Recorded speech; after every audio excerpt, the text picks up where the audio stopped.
We return to Survival Horror Hours featuring 3 zombies in a trench coat, that being Mr. X. Hi everybody, hope you're doing well today.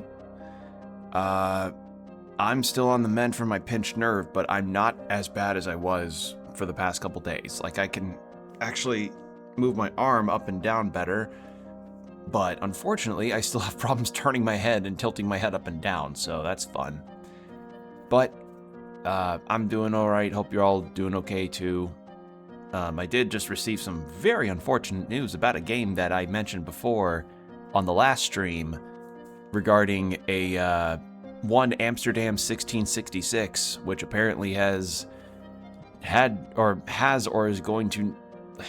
It has Gen AI assets in it, and the devs are like, uh-oh, how did that get there?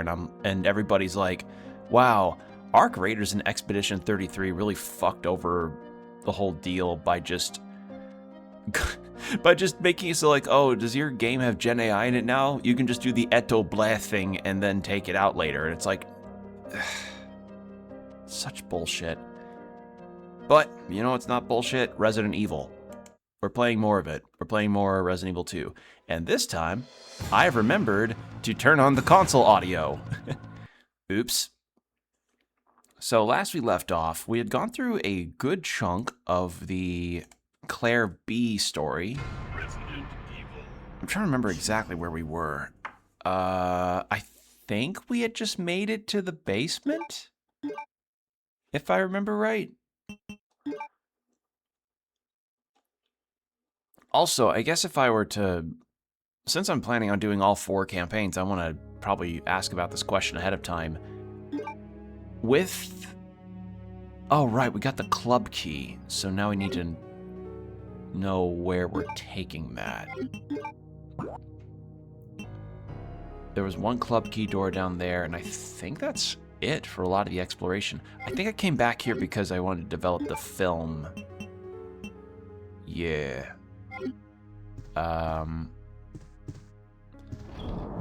So yeah, that was some unfortunate news I saw, but there's been otherwise some relatively positive things going on. Work's been going pretty smoothly on my end. Besides that, it's been mostly the same.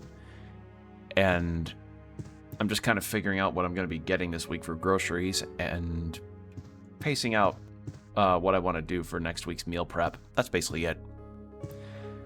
I realized that I probably need to get lentils at some point for the meal preps that I've been doing. May need to make some revisions to this, but yeah. Because today I kind of had scrounged a little bit because I meal prepped a bunch of venison, ground venison that I had that my dad gave me, and I used that in conjunction with. Oh right, we didn't solve the puzzle.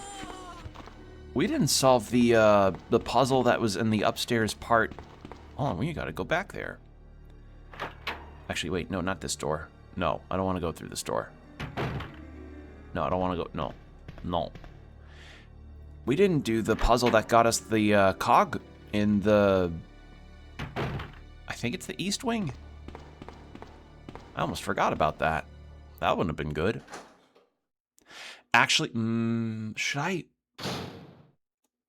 Okay, see, now I'm wondering, should I just go ahead and, like, use up the club key in the basement, then come back for the cog?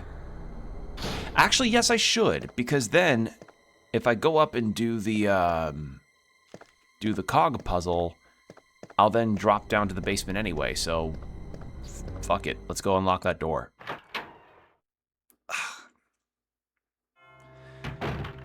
Yeah, I've been kind of off socials lately, so any other updates about game stuff I just don't really know about because I've been busy with work. And work went fine. Just typical stuff with cleaning.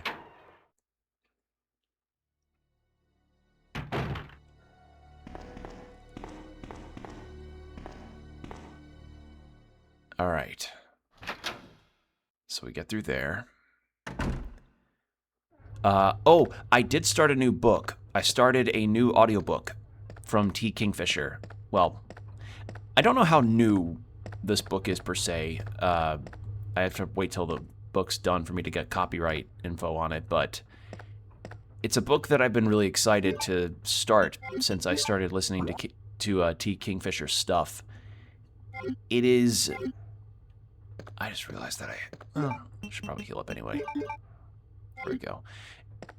It's a book called Wolfworm, which has been a very interesting listen.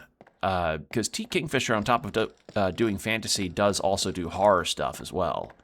And in particular, this one is kind of like insect-based body horror, which I find really, really unnerving in the best way. Wolfworm being about a illustrator by the name of Miss Wilson. I forgot the first name. I think it was Sam... No. How do I forget the name? Miss Wilson. It's about this lady named Miss Wilson who is hired on to be an illustrator for a entomologist who specifically studies in parasites that involve their interactions with dead bodies and so forth. So like things that attach themselves to carrion and like something akin to the cordyceps as well, like stuff that involves like dead insects and other forms of life forms that those said parasites interact with. And she's tasked to be the illustrator for those insects in a book that this researcher is making. And it's set like just after the Civil War in North Carolina, and it's also just in general about her dealing with being in a setting where she's not really certain about everything around her as more and more weird stories keep coming up about the town, about the doctor that she's working with, and the general field itself and how disturbing it can be because, you know, you're dealing with insects that burrow into dead bodies and lay eggs, or burrow into living bodies and lay eggs. Like, it's a horror read, and I like it so far. It's definitely got a lot of good stuff about it. Again, T. Kingfisher's a very good writer, hence why I'm really excited for when Astarion releases, and I'll get to hear Neil Newbon narrate. And in general, I just like how T. Kingfisher writes her characters, because she has this ability that I also like with Joe Abercrombie, where she knows when to make a joke, but also when something calls for more of a serious tone. In particular, there'll be moments where a character will kind of go off on, like, the main character's got kind of an anxious brain situation where she'll kind of get in her own head about the moment that she's in, and she just will occasionally kind of chide herself in the same way that one would chide themselves if they're going through like a particularly bad anxious episode and are like, oh, like formulating what ifs essentially. And I like that T. Kingfisher is able to pull that off really nicely. So yeah, consider me excited for Astarion when that releases. And I know there's going to be more of those Baldur's Gate 3 books. I don't know if she'll be doing all of those as well. I kind of hope she is, because after that fucking hilarious moment that she had with a bunch of the producers, I think at Wizards of the Coast, I can't help but have faith in her ability to write these stories well, because she's such a nerd. Where the fuck is this cog? Where the fuck is it? It isn't there. No, because that's where we met Sherry, I think.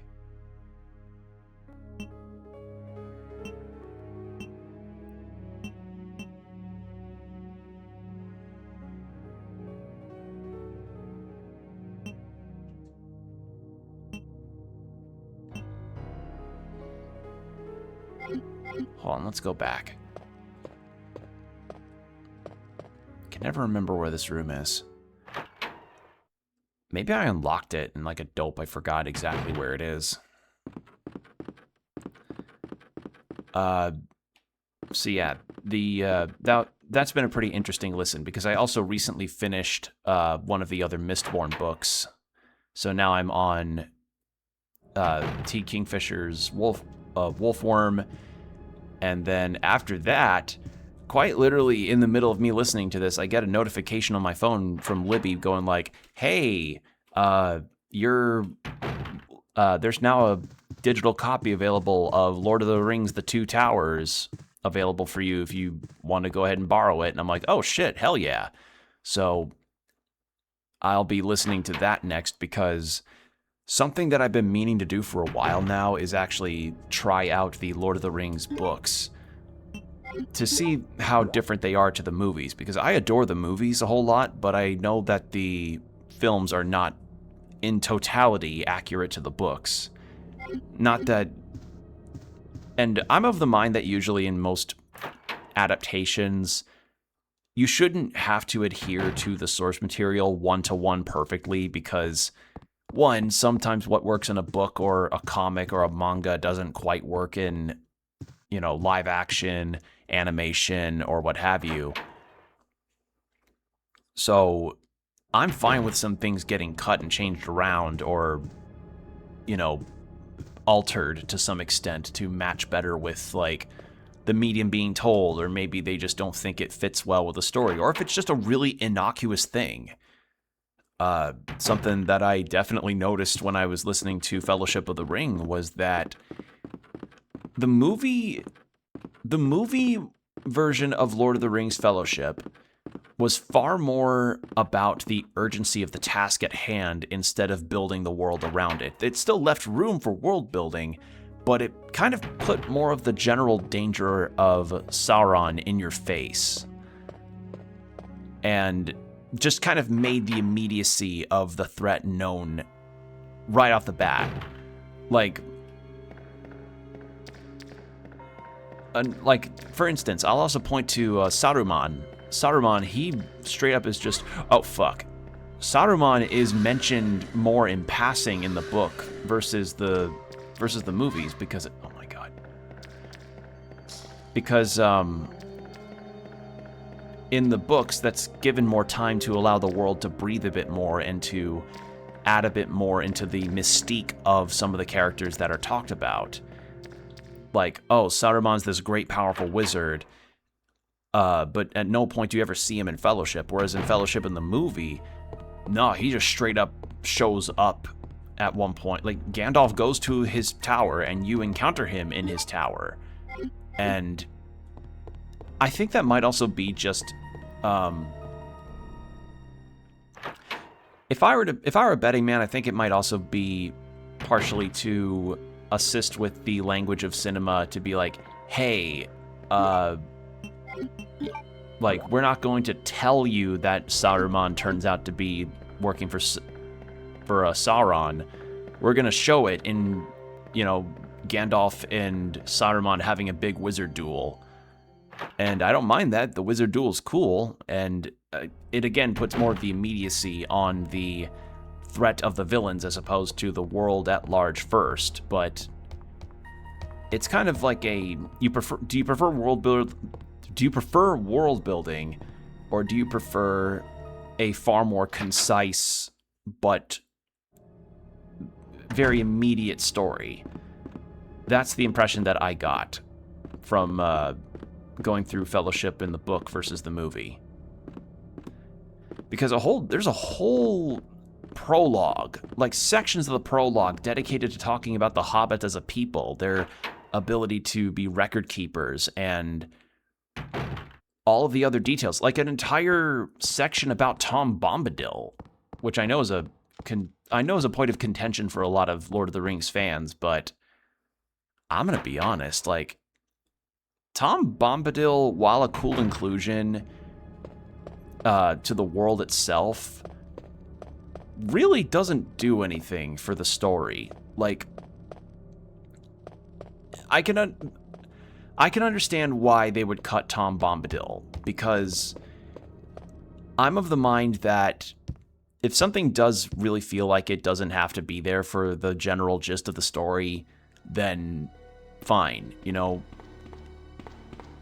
the major problem would be, like, if they decided to include Tom Bombadil, but only maybe, I don't know, make Tom Bombadil, like, completely, and I mean completely different to how he might have acted in the book.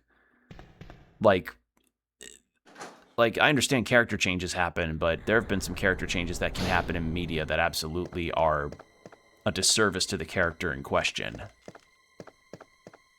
So, yeah. All that to say, Tom Bombadil, I can understand why they cut him to keep the story more on a concise timeline of, like, okay, we need to quicken the pace of this story because it's a very long book that we're adapting into a movie that can be maybe 3 hours most. So, gotta quicken that pace. What's that? The backstory of the entirety of the Shire and the relations between the different Hobbit families? Not needed. They're just kind of bickering back and forth because that's how they are. Major histories regarding the One Ring and the different peoples that have them. Just kind of give a flash at the beginning on who has what kind of rings and why Sauron be bad. What else is there? Tom Bombadil, he's just a forest guy that's married to a water spirit. That's kind of it. Like, forest guy married to a water spirit that is nice to the hobbits and gives them a place to stay for a little bit in his woods. That's it. Like, he's just a woods guy. Again, just would it have been nice to see him? Cool, yeah, but I'm not heartbroken that he's not there.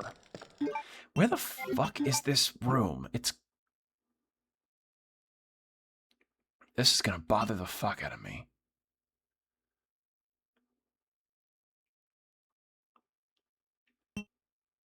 So I'm still on the first floor. That leads to the basement.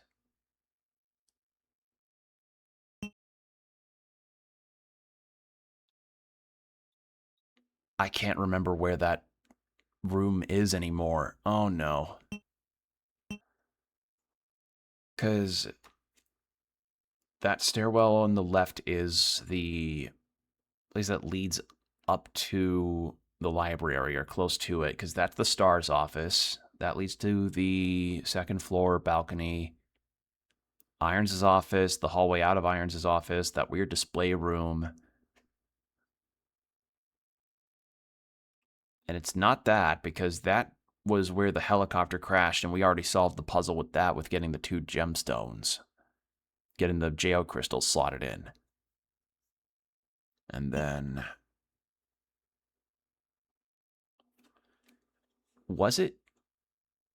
Hold on a second. We're turning around. We are turning this thing around. So yeah, that's at least from what I remember of Fellowship. 2 Towers, I have not read the book, so I'm going to get to listen to it soon. And all I remember from the movie is the Battle of Helm's Deep. And that's kind of it. Like, I don't remember a whole lot from the movie. It has been a long time since I had seen the Lord of the Rings movies, so my memory of them is patchy at best. So, sometime I probably should just gather the DVDs together, like some kind of box set, and just have them to watch at some point. Because they are good movies. Just haven't really had the time to watch a lot of movies lately. I am making the time for one exception, though. So, y'all know I like Hadestown. I've mentioned it a few times. I've had some of the songs pop up in my brain once in a while I'd just be meal prepping, and I got to see some trailers today that said that the musical or the movie theater release of the Pro Cut is now available to have tickets around for show. So for those that don't know what I mean, Hadestown recently said that they have a pro-cut version of the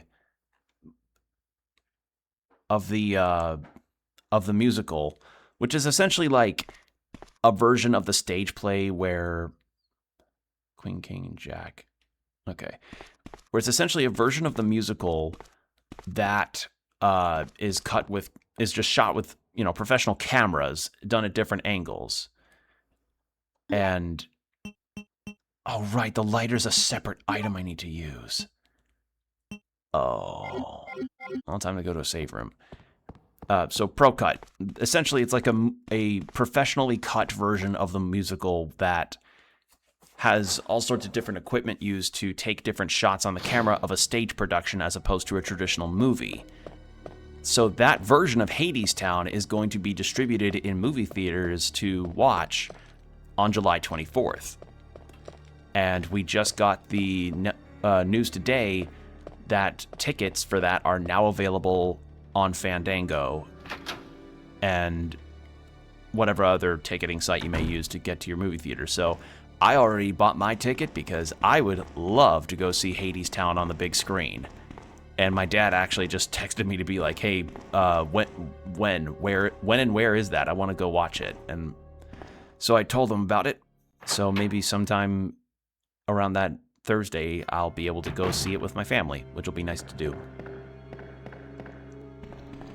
So yeah, that was something I saw today that made me quite pleased, where I'll get to see a really good musical like that. And I also learned that apparently there's going to be a local Hadestown production. Well, local is in like 3-hour drive, but nonetheless, it's going to be a Hadestown production that my dad invited me to go to with him and my mom and everybody. So yeah, that's exciting.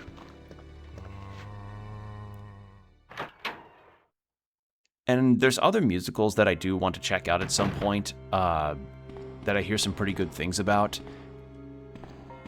I think there's this one called I Am Normal or something normal or not quite normal that I hear really good things about. I don't know. I've just been awakened, thanks to Epic the Musical, to the prospect of musicals, and I'm getting it now. So yeah, I'm all about at least trying to see some of them however I can, either in animatic form or in something else. Although sadly, I was pretty much notified about how musicals are one of the pieces of media that tends to get shafted as far as preservation is concerned. Because most of the time, whenever a musical gets huge, those tend to be the only ones that do ever get preserved ever. Like, ever. And that is really sad to me, because there are genuinely a lot of musicals out there that seem like really cool productions and have some fucking banger songs. But unfortunately, they end up just not being able to make it through because they just aren't the big sellers, you know? It's just fucking sad. All right, that's nice. Oh! Hey, man. It's 3 zombies in a trench coat. So you gonna burst through the wall again?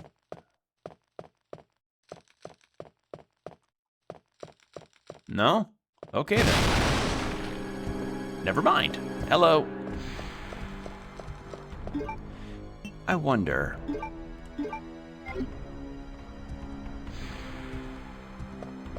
Also, ad break starting in 4 minutes. Heads up.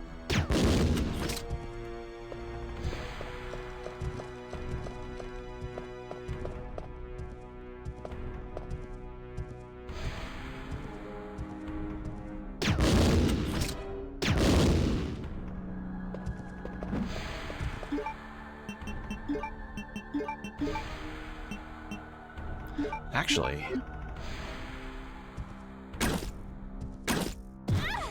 I didn't think so. Oh, you motherfucker. Well,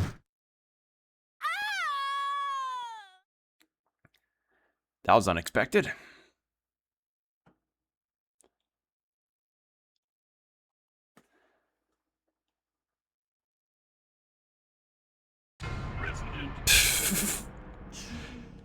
Anyway, musicals. Yeah, because there was a couple musicals that I discovered, one for Dracula and one for The Count of Monte Cristo, that, frankly, I'm really sad to have seen that apparently those never made it past their concept album stages, because some of the songs that I've heard from both of those musicals were fucking bangers. They were so fucking good. And it is truly a travesty that some of those are just not available widely. Alright, now that I know where I'm going and I'm not going to bumble around for half an hour, just go right to it. I'm kind of wondering if it is worth it to fight Mr. X like that. Because I remember in... Was it in Nemesis or... Was it in 3 or in 2 where if you manage to get him to kneel down, he'll drop something? I think he does that in the remake, but I don't remember if it happens in Classic.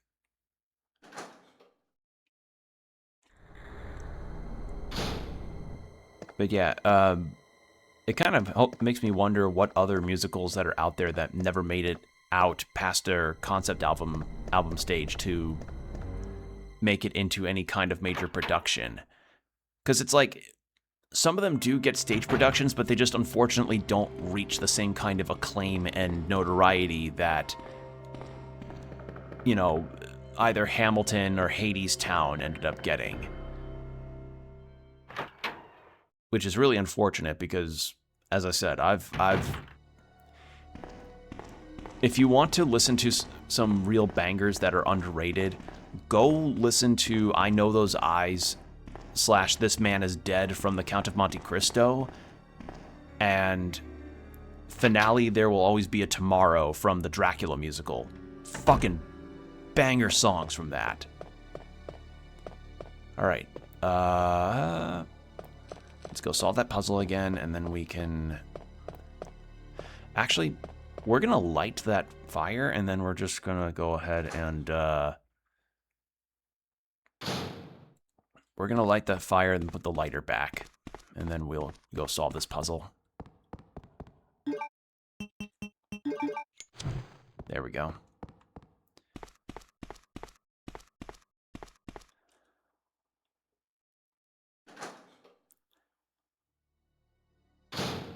All right.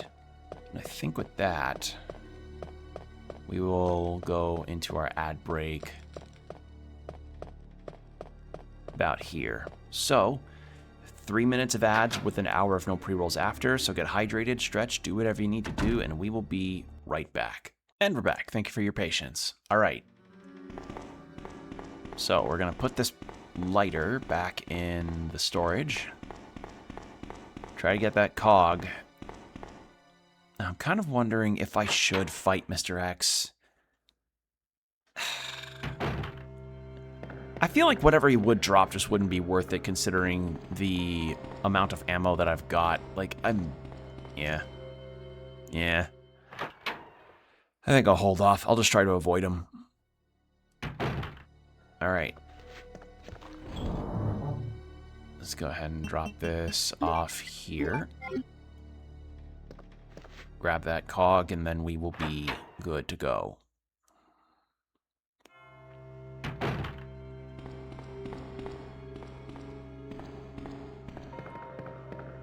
Yeah, I figured it had been a very suspiciously long time since we last encountered him, because that was like, what, just the first area where we only encountered him, like, what, once?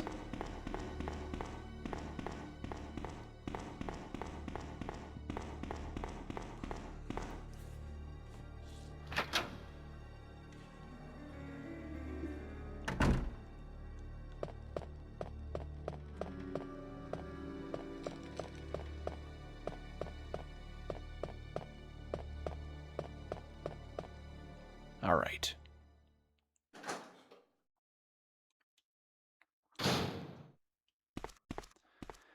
So what we're looking at is once more there,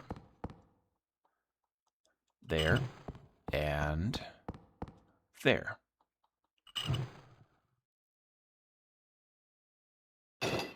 Drop that.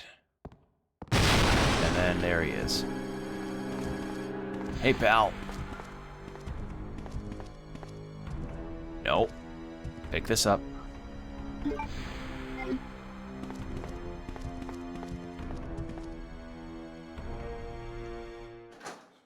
So we're just going to head back up to that 3rd floor then.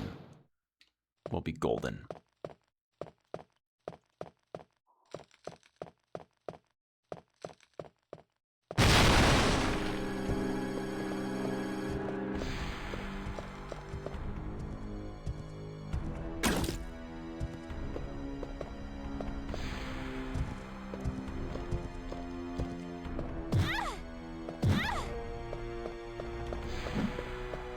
How much damage? Okay, not that bad. We're limping already, and I know we just did a green herb to top us off, but I wondered how much he does. Probably a lot. Or at the very least, just a bit stronger than a normal zombie bite. Alright. So with that done, we're going to go take that chute from the top floor down to the basement. And I'm just going to go the long way around because I do not want to deal with that liquor that is up on the 2nd balcony. Because I don't know, a lot of these special enemies are tough to navigate. Thank God there's no hunters in this game. Because I remember them from Resident Evil 1 and how scary those fuckers are. Especially if they're one-hit kills.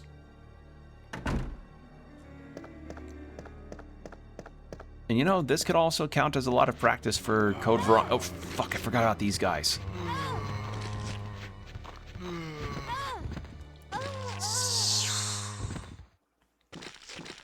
I completely forgot about those guys in that hallway because of the fucking doors opening again.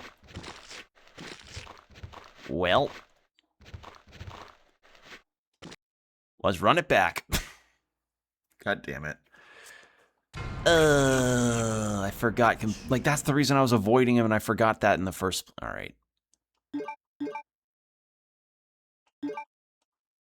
That's why I've been cutting through that storage area.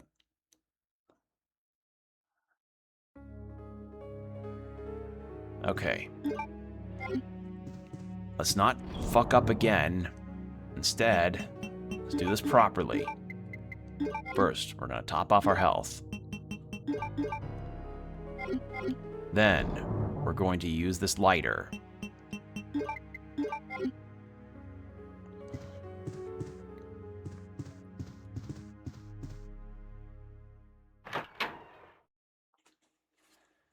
But yeah, yesterday I ended up taking the day off of work because I was still having issues with my shoulder, which thankfully I was able to get some help with. I just knew I couldn't really do a whole lot with how... Like, if I had issues turning my head, there was not a chance in hell I was going to do much else. So, I'm getting fixed up and things are turning out better. I'm just really annoyed that I'm really annoyed that it can only just take a couple awkward movements of your body and then suddenly you have a debilitatingly bad pinched nerve that has you laid up for a number of days. It's like, oh, I tweaked my back in a funny way and then suddenly I can't lift my arm anymore. Like, sometimes the human body can be a lot like coding in that way, where if you have one semicolon off or call an object the wrong way, suddenly your entire system fucking crashes. Like, ugh.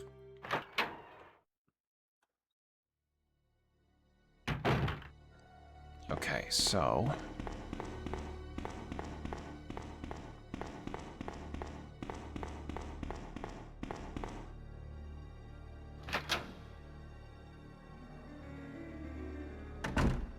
we're gonna go light this up.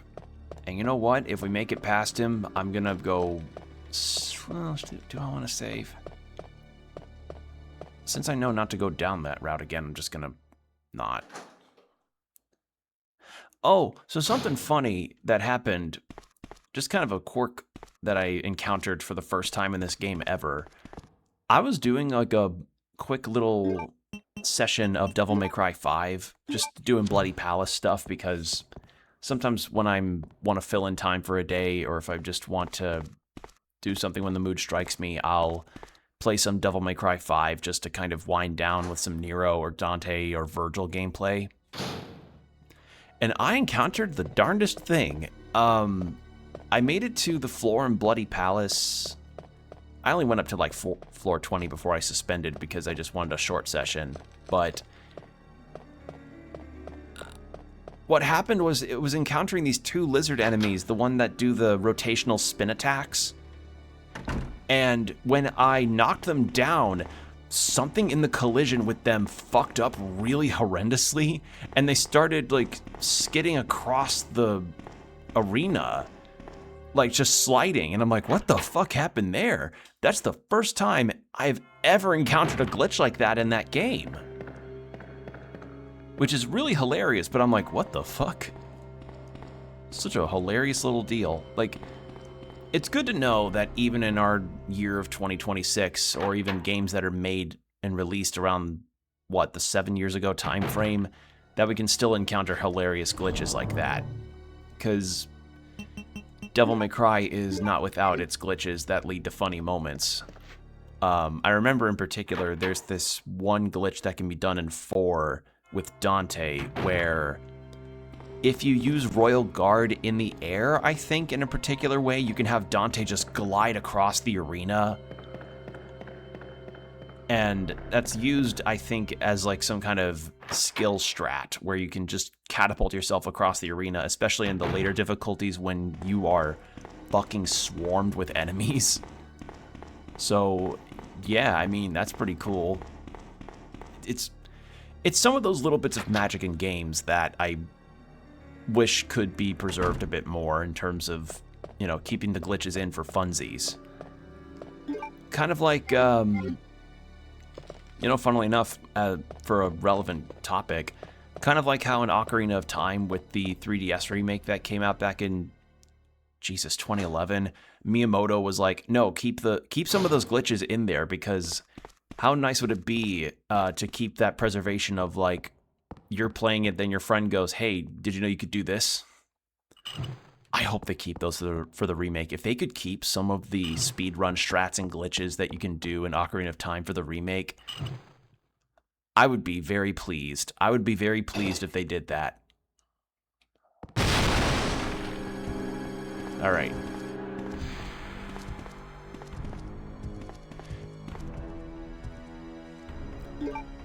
It's interesting that Mr. X is far more set-piece-like in this game versus how he was in Remake 2. Because in Remake 2, if I remember right, he straight up roamed the halls, Alien Isolation style, and you had to avoid him while he was just going around doing his own thing.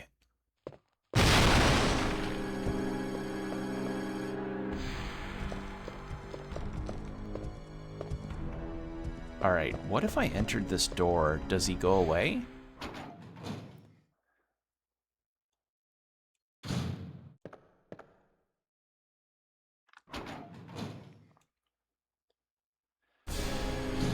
Nope.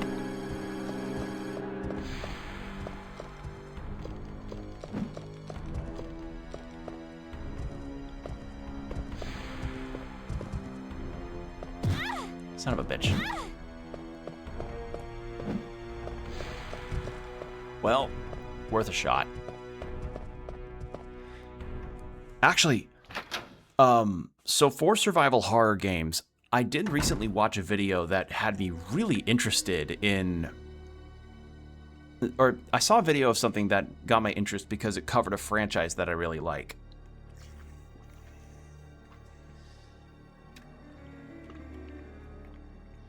So, y'all know I really like Vampire Hunter D. I enjoy that franchise with its warts and all, considering it, you know, is a product of its time and has a lot of elements about it that definitely influenced a lot of some of my favorite media out there. And I watched this one video on a survival horror style tank controlled PlayStation 1 Vampire Hunter D game.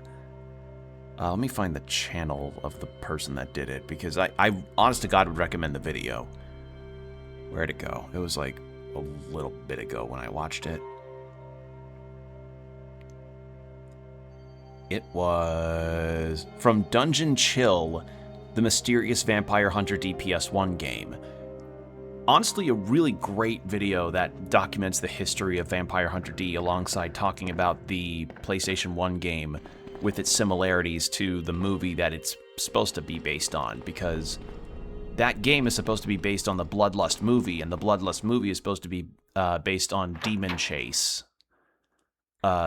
which was the original story that was in Vampire Hunter D's light novels, which made me really appreciate some of the differences that the book and the movie, like the movie especially, making some changes to the original material that I was far more comfortable with, and seeing how the game interprets a lot of things as well, while also having its own alternate endings, one of which being more book accurate. But the thing that I didn't know that Dungeon Chill had informed of in the video is that apparently Vampire Hunter D, the light novel series, is still going. Like, up to the current day, there's 57 of the fucking series, and I'm like, what the shit? Like, huh? 57 books? That's fucking wild. How many other stories can you fit? Like, I knew there was going to be a few of them, but I didn't think that it numbered to 57. Because keep in mind, this is a series that has been ongoing since the 80s. So that's a lot of books. So yeah, I'm pretty intrigued about that. Like, part of me's kind of wondering, like, shit, do I start collecting those now? Because I actually have... Because I've read the first omnibus, which is like 3 of the books combined into one. And I have the second omnibus, which I haven't started yet, but I figured that's just going to be the same deal where it's 3 of the books in one. And when I was watching that video, though, I kind of came into a conclusion that really cemented my feelings on the light novels, especially.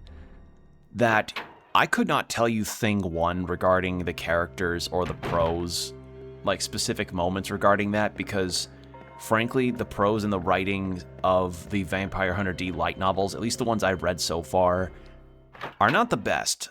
A lot of repetitious prose about how pretty D is, and just in general how very broken it won't work. Huh? Oh. Right, I need the crank. I forgot completely about that. You know what? Let's put the grenade rounds back.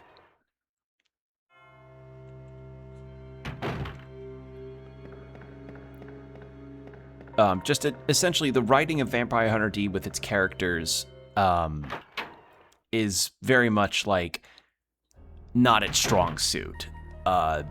A lot of the times it's very formulaic in the sense of D goes into a story area and is hired for a job to do his Vampire Hunter D stuff. The female lead of the book falls for him because he's like this ethereal beauty that apparently releases pheromones, like his body odor has a pheromone in it or something. And like genuinely that's a thing that's contemplated in the books, is like, oh, he radiates some kind of ethereal attraction that attracts both men and women because he's just so beautiful. And I'm like, okay, but can that be a factor in his life and not have a constant thing of like every female lead falls for him? But whatever, that's just an unfortunate trapping of that particular type of stuff. Like in the same way that a Jack Reacher book has that.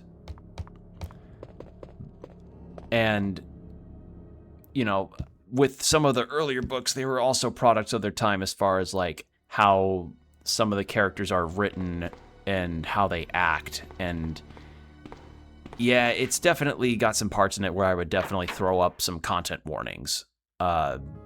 for those earlier novels especially. In fact, regarding Demon Chase in particular, there's been some instances where I was like, oh man, that wasn't in the movie. I'm glad that wasn't in the movie. Wasn't there a crank in here?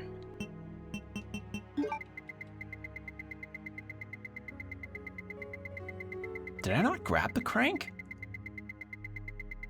I never grabbed the crank. Where the fuck was it? Might have been in the records room. Or was it in the basement?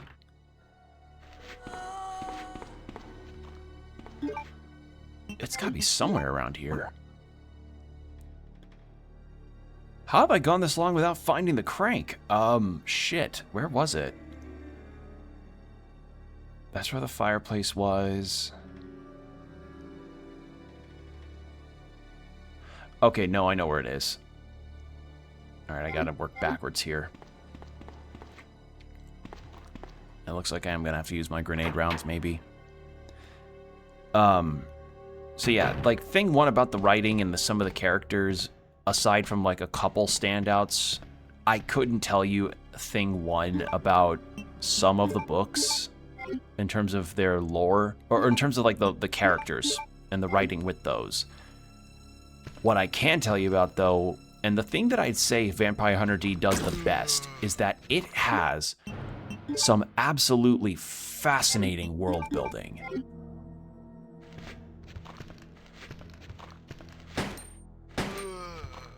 Like, the world building in Vampire Hunter D is its strongest element. And I mean that with every sincere bone in my body. Like, that light novel series, and by extension, the world at large, is a fascinating thing to read about. Because, for the uninitiated, Vampire Hunter D is this really fun amalgamation of spaghetti western meets sci-fi meets gothic fantasy meets biopunk. And somehow it works. Like, it just works somehow. Like, you have armored tanks that have holy light beaming through its windows that comes out in the shape of crucifixes that go against zombies and vampires. And you have the main character riding a cybernetic horse. You have like bioweapons in the form of Tyrannosaurus Rexes and shit. Like, just some of the craziest things you'll ever see. It is essentially like what if it was a Castlevania situation, and yeah, that's the way I would describe it. Like, Vampire Hunter D feels just like a blueprint of what Castlevania could eventually do with all of its gothic stuff, and it's, in that way, I would really recommend you all check out some of the stuff with Vampire Hunter D to at least experience the world. Wait, what? Wait, was the valve handle supposed to be the thing that I use in there? Because I don't remember. Maybe it was. Oh god, if it was, I'm gonna feel really silly. So, yeah, like, that's just one of those situations where you encounter a story where it feels like the world feels more interesting than the other stuff in it. And that's not to say there isn't cool stuff with the characters that happen. There are cool things. I mean, there wouldn't be a beloved movie like Bloodlust if it wasn't, you know, cool and interpretive with how it does its setting and realizes its imaginative vision. But I hear that apparently it's one of those things where the books do not really get better until the 6th one. Which sounds a bit daunting, but considering that it's a light novel series, I don't think it'll be that daunting to get to, especially since the 6th book is in the other omnibus that I've got on my shelf. I really should get to that at some point. But, yeah, it's kind of the whole deal. I saw that video and I thought it was really cool, and learning about that PlayStation 1 game made me curious about the notion that maybe Vampire Hunter D should get more games. Like, I'm trying to picture what would make a good Vampire Hunter D game, because obviously from the video you can tell that a survival horror tank control style game was not the way to go about it. And Dungeon Chill had brought forward the notion of... had really brought forward the notion of what if Devil May Cry had... what if, like, they waited a bit longer and Devil May Cry could have influenced them to how they should do the combat and camera and interpreting D's powers to use. And yeah, a Devil May Cry style action game with Vampire Hunter D would be really rad. I'm in agreement with that. I also would really like to see them maybe do Vampire Hunter D in a Metroidvania. And the reason why I say that is because I am feeling kind of like... I feel like I look over at the Record of Lodoss War game that released a while ago, and I'm like, that'd be kind of cool if Team Ladybug could do that for other anime franchises like Vampire Hunter D or The Slayers. You know, as a treat for us. Because I really like that Record of Lodoss War game, and I would love to see more retro anime get this kind of stuff, because any video games that were based on those old franchises just do not really reach the States at all. And whenever they did back in the day, most of the time they weren't very good. So, I don't know, I kind of would like to see Vampire Hunter D one, or a Slayers one, where we get to play as these beloved characters and see them in a scenario that can be interpreted and with their own interpretations of stuff and how they work.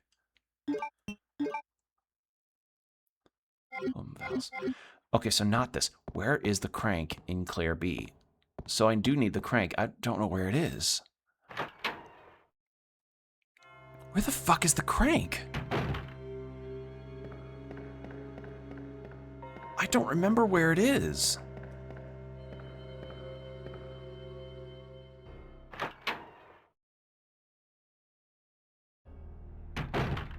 Because I could have swore that's where it was in Leon's campaign.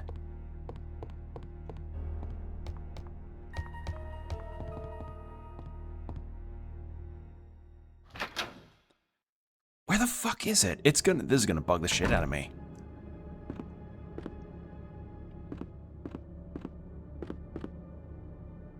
Nothing more? Okay. Because it's not in my storage. Where the fuck did I... And it's not in that... It's not in that records room. So where is it?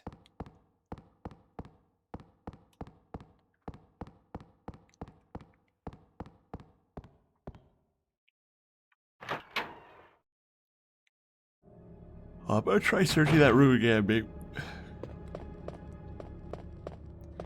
Only thing I can think of is maybe, and I mean maybe, it's in that room that I hadn't unlocked yet in the basement. So maybe we'll put the valve handle back and then go down there just to see if that's it, but I'm not certain. Because I don't remember, like, the top of that bookshelf I think was where the crank handle was in Leon's campaign.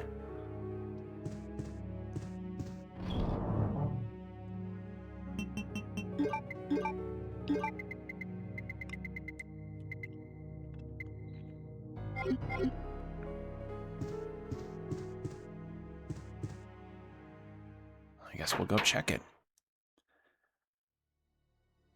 Because maybe with the B-side version of the campaigns, you just get some change-arounds that you weren't used to.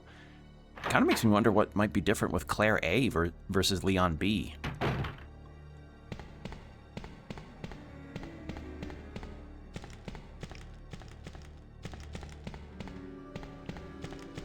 Yeah, that was where the press room was. Because, like, I remember in the video that Dungeon Chills put out, it was a question about if whether or not more Vampire Hunter D stuff should be explored in other media. And I'm in agreement on that on a lot of levels, because I do like Vampire... Like, despite the flaws that it does have, I do like what Vampire Hunter D has going for it. And I would just feel like maybe it'd be cool to explore that in other mediums.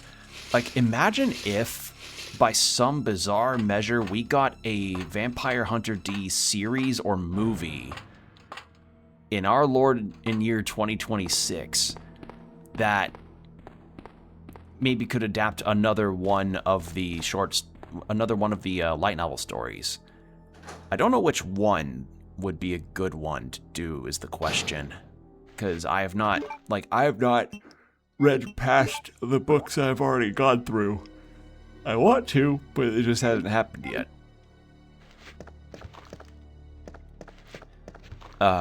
So maybe if I read more of the books, I can maybe pose a specific example, because the two adaptations of Vampire Hunter D that exist already, that being the first movie back in the 90s or 80s, I think, and then Bloodlust, are based on two light novels that I've already read. Like, literally, the first movie that released all those years ago is based on the first light novel, and Bloodlust is based on the third one. And the other question would be, oh, what about the second one? The second one, Dee goes to a town where apparently there's some kind of weird vampire activity in a castle, and he encounters this girl that's supposed to be really bright and is going to a capital, but it's got this major conspiracy about kids that had disappeared in the mists but then returned suddenly years later, and how that ties in with the castle that Dee is encountering.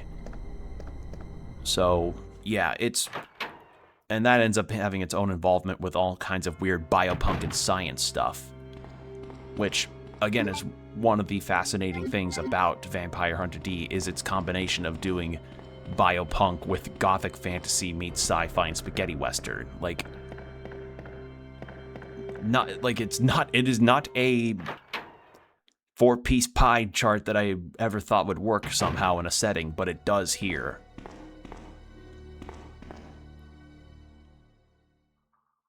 So, yeah, and the other thing is, especially if they're going to go a game route, if they ever did something with Vampire Hunter D, maybe they don't need to do anything else with it besides just invent a scenario themselves. I believe that's what Record of Lotus War did. That D-Lit in the Wonder Labyrinth game, they literally did that. They created a story scenario for D-Lit to go through and ran with that concept, and that worked out in that game's favor, I'd say. So maybe they just do that with Vampire Hunter D. Make it a particularly long pocket dimension that D has to fight his way through. Because yes, that is a thing in Vampire Hunter D. There are pocket dimensions and psychic attacks where you're essentially put into a weird alternate reality. Or at the very least, like a looping hallway almost. Because I remember specifically, I think it was in the second book where D is riding his horse through a landscape, and then the symbiote in his left hand is like, "Hey, D, something's weird about this. I think we've passed up that exact tree a couple times before." And they eventually find out that they're in a pocket dimension, because, again, that is a thing in this setting.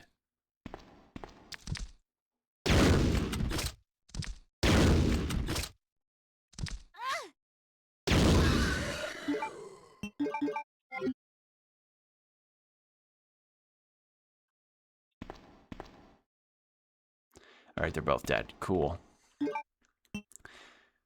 We've got 6 more in the container. I think we're fine. And I remember in this one, had a whole bunch of zombies break out.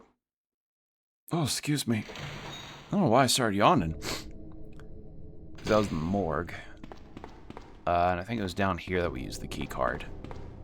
How's my health? We're still in caution, so I'm not too worried.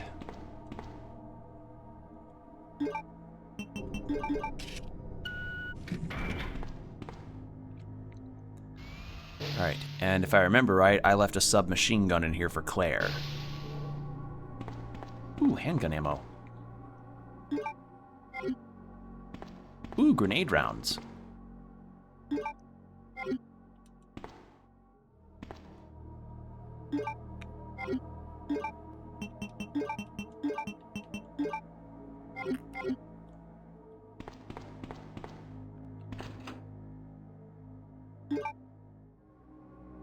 Oh, it takes up 2 slots? Oh. Alright, I'm gonna look it up, because I genuinely have no idea.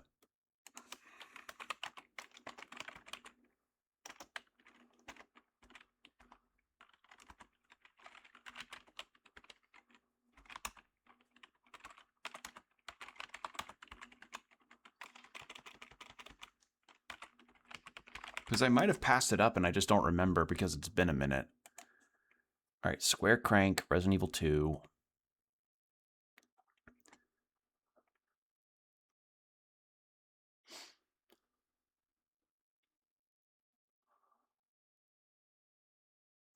Oh, I hadn't even encountered it yet.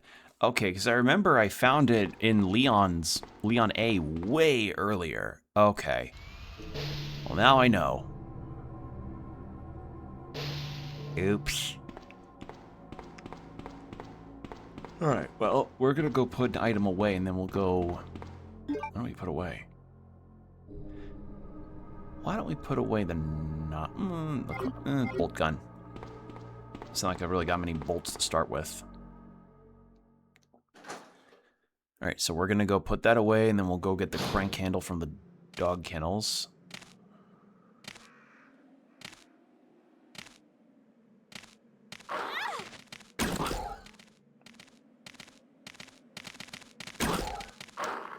Shit. Well, gotta run all that back. Should have saved. I really do not like these enemies.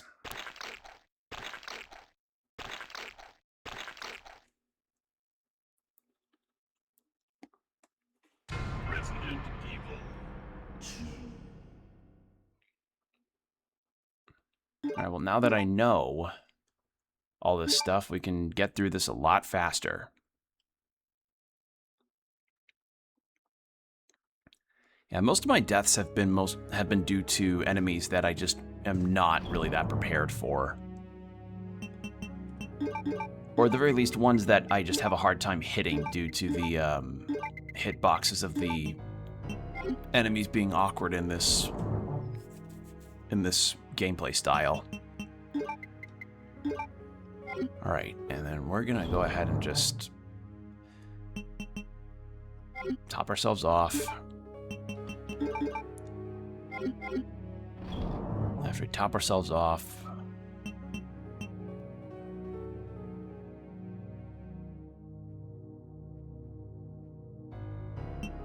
we'll go ahead and put the bolt gun away to save us some room, because then we can get the lighter, then we put the lighter away. There we go. Let's do that. So then we can at least go light the lighter stuff there, put this lighter away, grab the cog, try to avoid Mr. X as best as we can, and then from there, we'll go into the basement, use the key, get all the stuff in there, because I was a Dumbo and forgot completely that I needed the crank handle. Because it was weird, like, I could have swore I had gotten the crank at some point earlier in this playthrough, or in Clair B, but I guess not. Just really, really odd.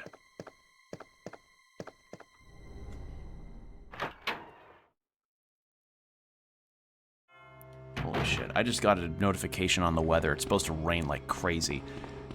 So, fun thing about the weather today is that we had a fucking massive downpour in the middle of the day, and then it proceeded to clear up, like, I think maybe not that long after the rain started, so now it's like humid as balls outside, and I fucking hate the summer. Like, this is the shit about the summer that I never miss whenever it rolls around, is just, whenever it does rain, it doesn't rain enough for things to cool off, and when rain is not sticking around long enough for it to cool off, that shit will evaporate from the sun and cause the entire fucking air feeling to just, the feeling of the air to just be different and muggy and terrible.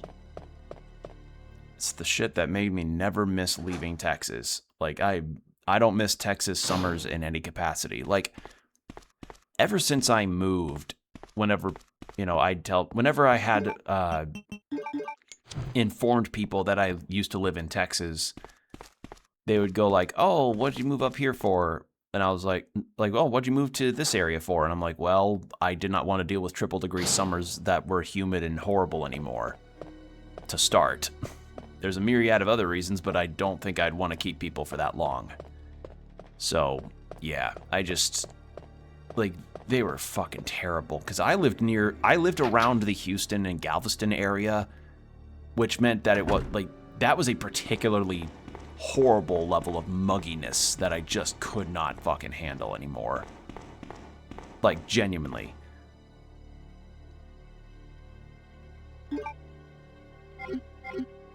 You know what? What if I went ahead and just got the submachine gun? I'm curious.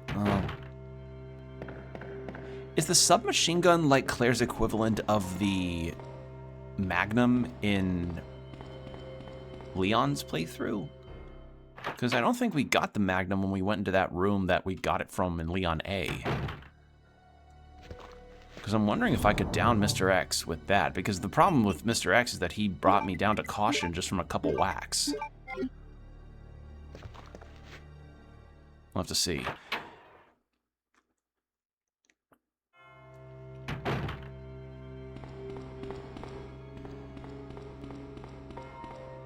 Or maybe I just go ahead and use the grenade rounds on him, because the submachine gun doesn't... I've not found any submachine gun ammo in this playthrough at all. So maybe we just go ahead and use the grenade launcher on him.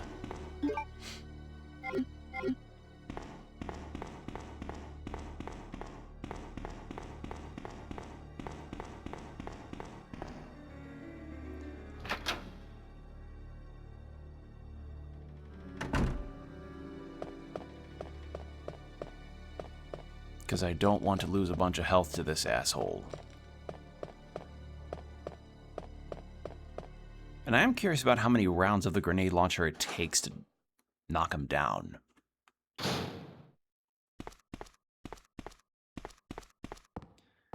Alright, not making the mistake again.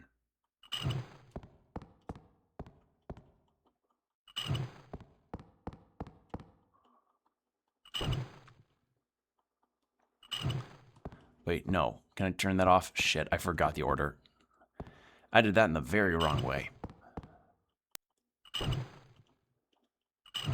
No, god damn it, I did the Kippora Gibora thing of where I'm like mashing X too much. Hold on. Here. Yes, and then... Yes, and then... Yes. There. And then he Kool-Aid Mans his way through.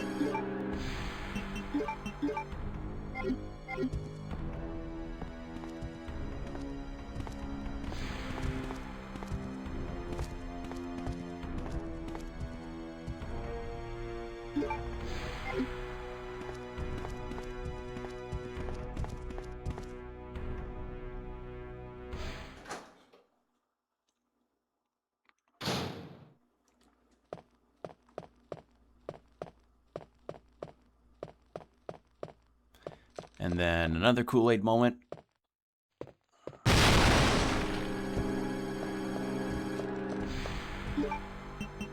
Equip that.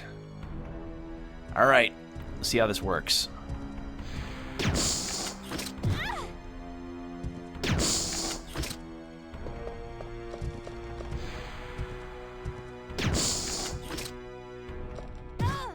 Son of a bitch, all right.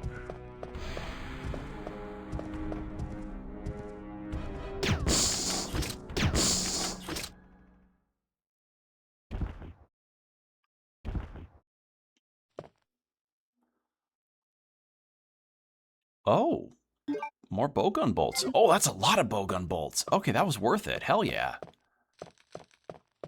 Because bowgun's actually not too bad for me so far. Kind of sucks that I got hit again, but oh well. What can you do? Alright, so... Well, fuck. Okay, Well,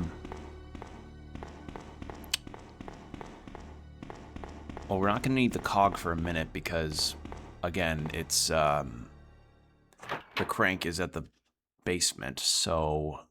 What I think I'm gonna do is... I'm gonna go...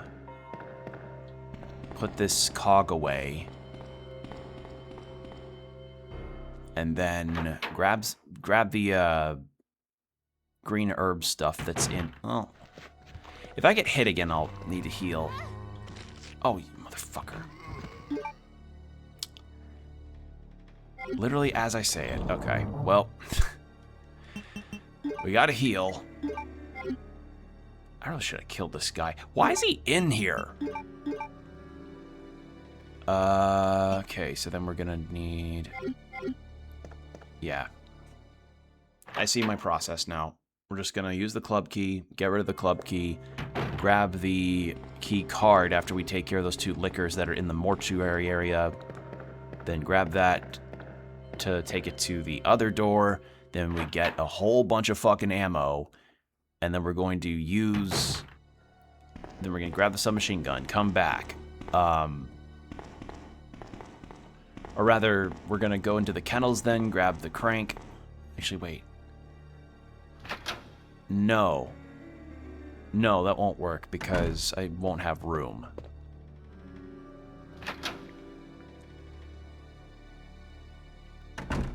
Alright, so actually instead, we'll go down, we'll clear out the dogs that are near the sewer save room that I know is there, and then we'll do this whole process, because I want to make some progress instead of just dying and then doing the same shit over and over. I will say, though, that, as I said, this game has been giving me some really good practice with the tank controls. Like, I'm not perfect, I'm not speedrun level, but I'm feeling a lot more comfortable with how this is controlling.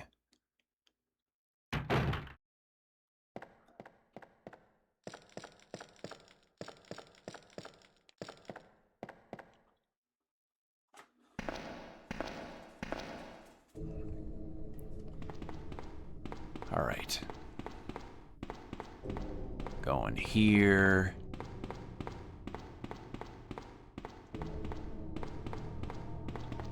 Wait, no, that's to the kennels. Wrong direction.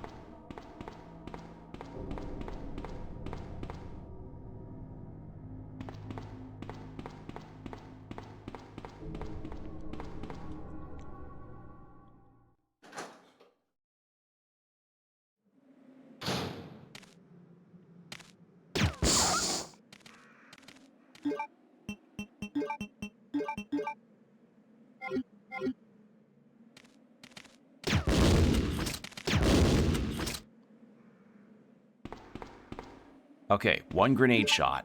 I was just shy on that 1 hit. Alright, cool.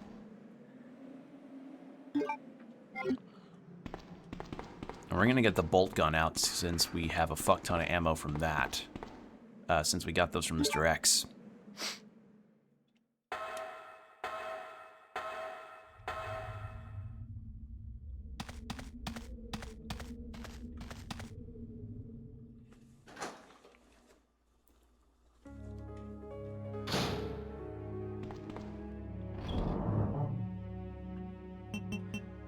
And you know what? Just so that we can avoid having to go back again and do all this. It's gonna affect my rank, but frankly, I'm more interested in having fun as opposed to caring about my rank. If this was a Devil May Cry game, which I'm more comfortable with, then this would be a very different story. Or if I was more familiar with the game's workings, but I'm not, so...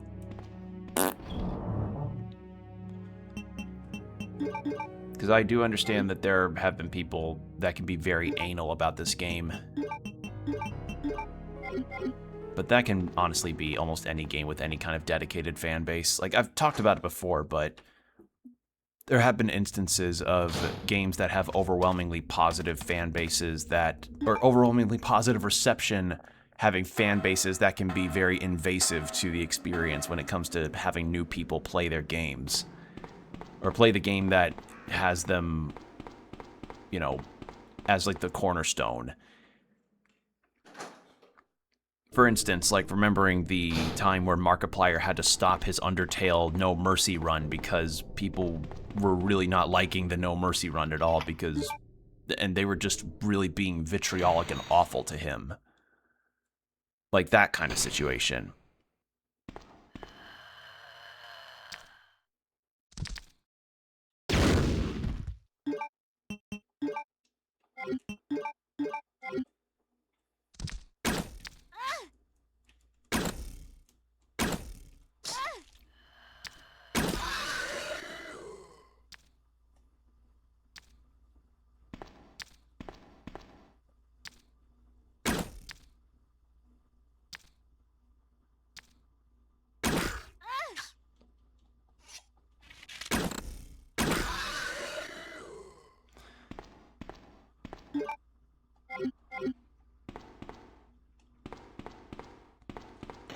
Do that. Get this.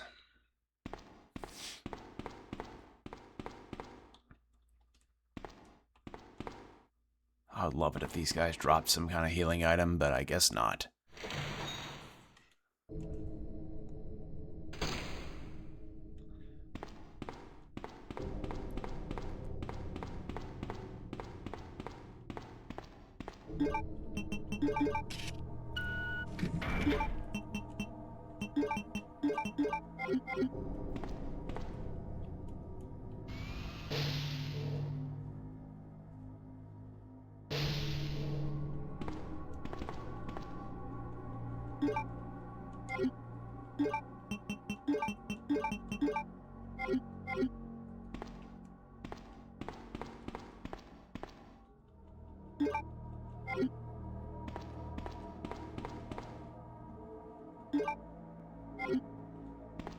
There we are. And a submachine gun. Wait, what the fuck does it mean 100%? Hello? What? Manufactured by Military Armament Corps, it uses DOT 380 rounds. What does it mean by 100%? I didn't see the percent sign when I got that before. I thought that meant 100. Huh? Anything else here? Nope. No first aid sprays. Nothing. Okay. Well, we gotta put something away to make room for the crank. So I guess I can put away the grenade launcher. Because I want to conserve those grenade rounds as much as I can. Then we'll go get that crank handle. Oh, wait, shit. The dogs are going to be in that kennel. Alright. In that case, we'll put the bolt gun away. Because I don't want to deal with having to navigate around those fucking dogs. Like, the things that I find in common with Souls games in this is that the dog enemies suck. They're very notoriously hard and annoying to deal with.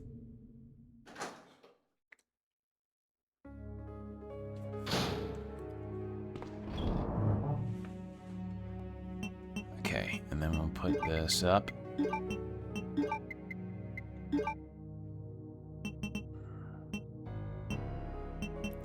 Yeah, that should do it. Hope I can find a green herb at some point. That'd be nice.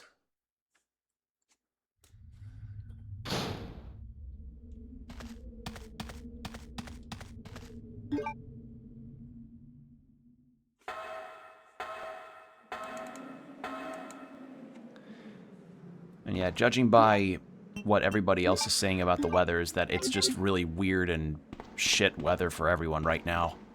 Because it's like getting into the mid to high 80s into low 90s, and it's looking like it might be a hot summer, which I am not looking forward to. Thankfully, though, my sunburn is healed. That's something I'll be grateful about, is that my sunburn's finally healed up. Because that's never fun to deal with. I had enough of those when I lived in Texas, and I don't need more of them now.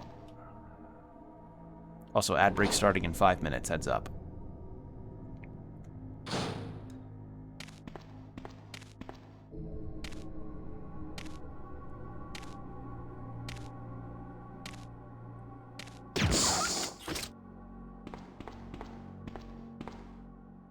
Any other ones? Does not look like it. Wait, there were green herbs this way. Yes! Alright, I'll combine this with the red one that I got.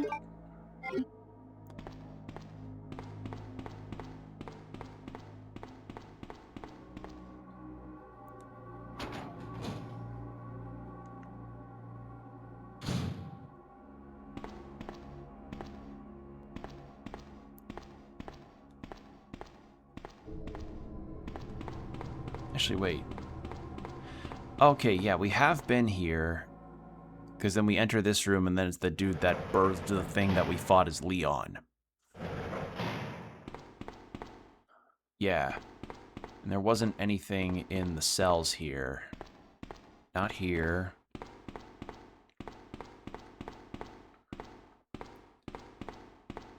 Oh!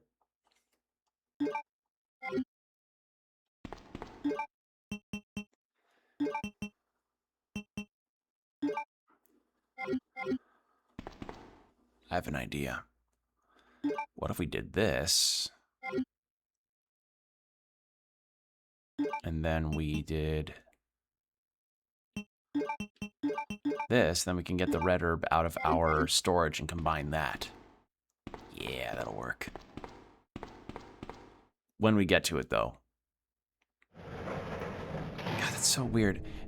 I still look over to seeing the incoming ad break thing that Twitch gives you, like the widget that shows up that notifies how long until your ads are starting, and you have the snooze and dismiss button. My snooze has been grayed out for weeks now, and I don't understand why. And apparently I'm not the only one it's happening to either, which is especially bizarre. Like, I thought it was like something wrong with my settings, but no, I don't get it. Oh, there aren't any dogs here. Ah. Okay, well, how about I check? There's more blue. And can I open this one? No. All right, well, we found the crank handle, so we're gonna go all the way back to that 3rd floor to finally get that cog in there and done. I don't think it's vital, but it's at the very least something to tick off on this box, as it were.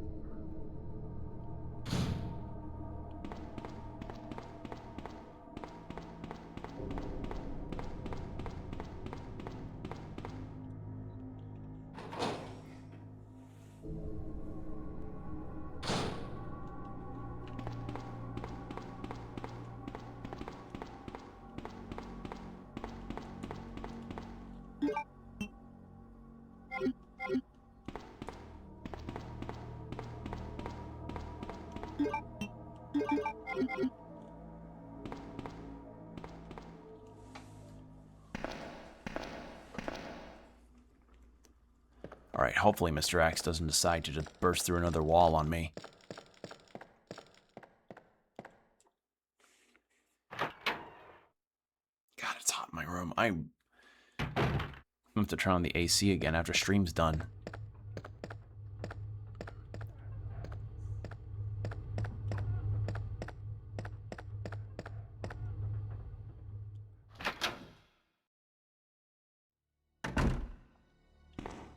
Alright, so then we go through this way, and then we get through to the 3rd floor.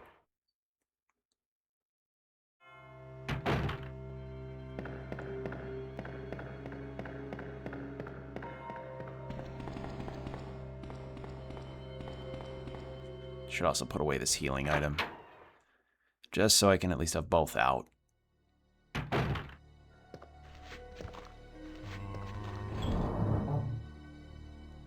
Actually, we're probably going to need the red herb anyway to heal up, because the zombie's going to get at my ass.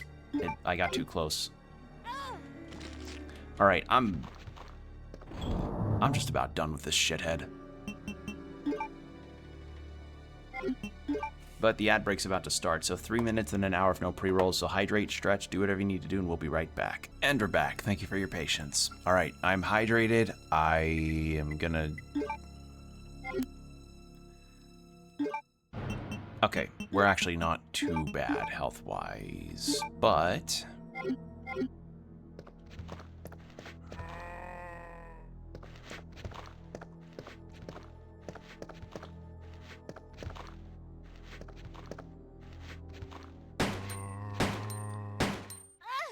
Get the fuck... I do find it funny that she kicks the head off and then Leon stomps it. Like, I like the little differences that are there for the different animations. Okay, so then we grab the cog. All right.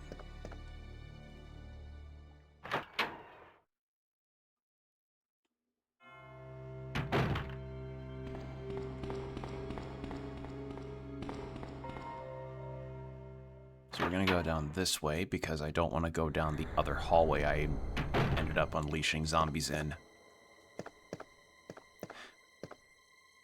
And I saw that there's still the note there that's just the same as the whole welcome Leon to work in here. You're a cop now, but don't worry, people will find you cooler when you're a government agent in like however many years from the game, from the game's 1998 year.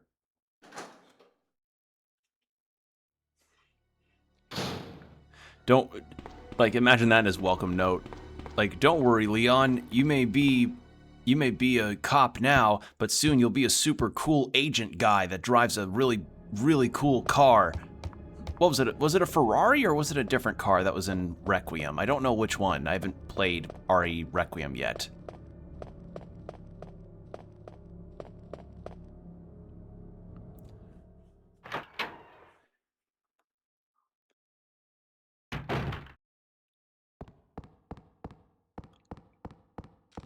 It is kind of funny that to see Leon's evolution as, like, a video game heartthrob as time has passed. Because, like,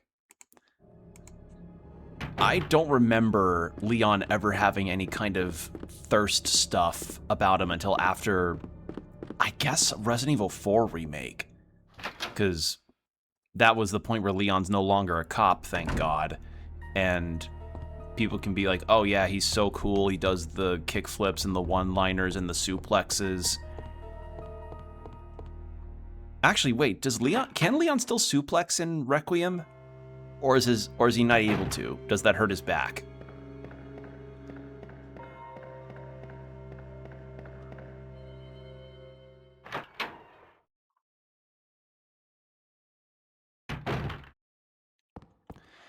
Okay, so with all of that done, there. And now that thing's no longer my inventory.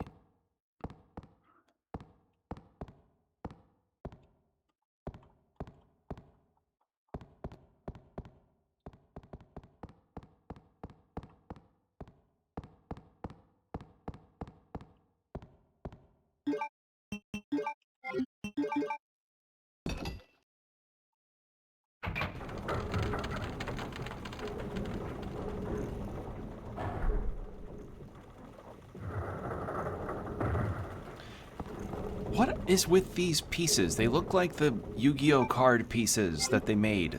Like, you know how in old school Yu-Gi-Oh when they had that Egyptian god stuff? Can I not hop down here? Really? I can't hop down there? That's weird.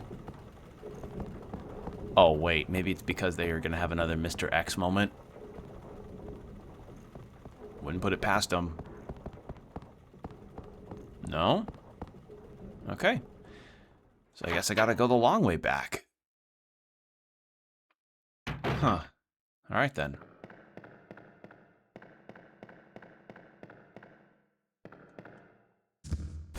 Okay, I thought so.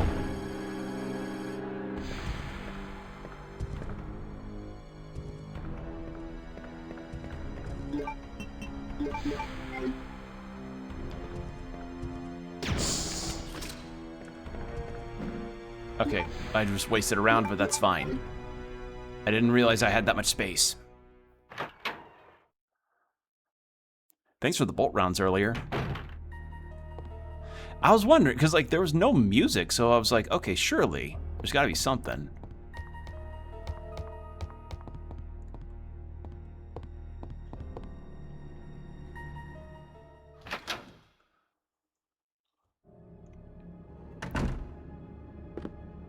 Alright. So now that that's done...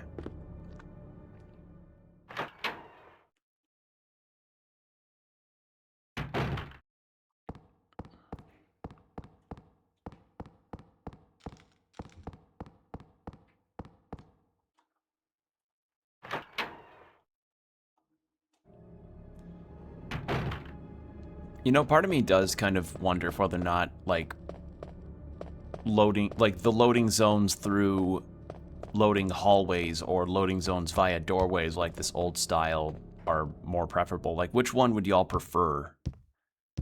Like, I understand that maybe not everybody's played these older games where you had loading screens or loading zones between everything. I think maybe I prefer the loading screens and doors like this because at the very least it doesn't kill the pace of the game entirely, especially given how like fast a lot of consoles and computers are nowadays that they can load stuff really quickly. So then just putting a loading hallway there, like, does that keep you immersed in the setting? Sure, but it does kill the pace of your game, especially if it's something that's fast-paced like an action game. Makes me kind of miss when loading screens also had cute little quirks about them too, because I remember, I think it was in Devil May Cry 3, where... Now, correct me if I'm wrong, but I believe in most versions of the game, in Devil May Cry 3, you could press the, like, shoot and sword buttons that you've correlated to attack the now loading icon. I know you could do it in the PS2 version, I just don't know about the other versions.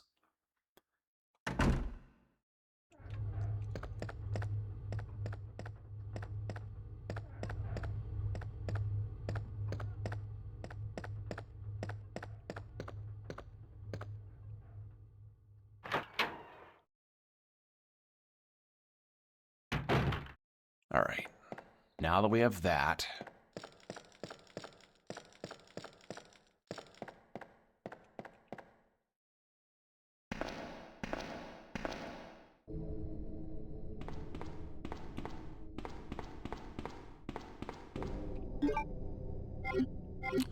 so we're gonna go back to our save room and combine those two plates.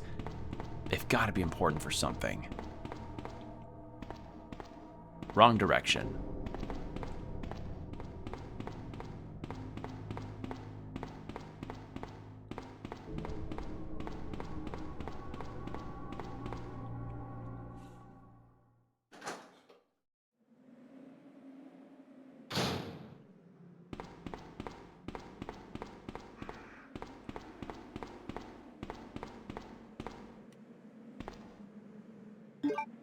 And we go there.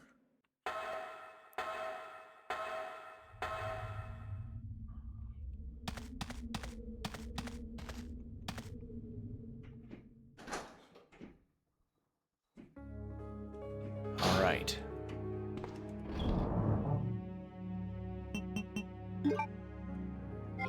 So first thing we're gonna do is combine these. Just kind of super glue them together. Jaguar stone. Okay. And since we had gotten through another Mr. X encounter, and because I also have a sneak... Well, there was a save room like just after the kennels, I believe. Right? I think it was kennels, then sewer. Just in case. It was kennels, then sewer section, and then the hallway where it led up to the boss fight that we had with Leon. I don't know if we're going to have one with Claire, but we'll have to see. I should probably get my healing item just in case I get hit by something really bad. Just in case.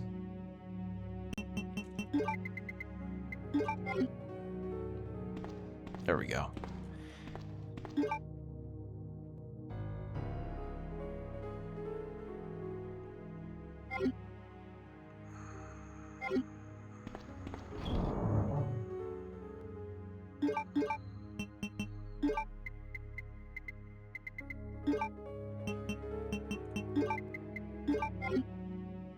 go.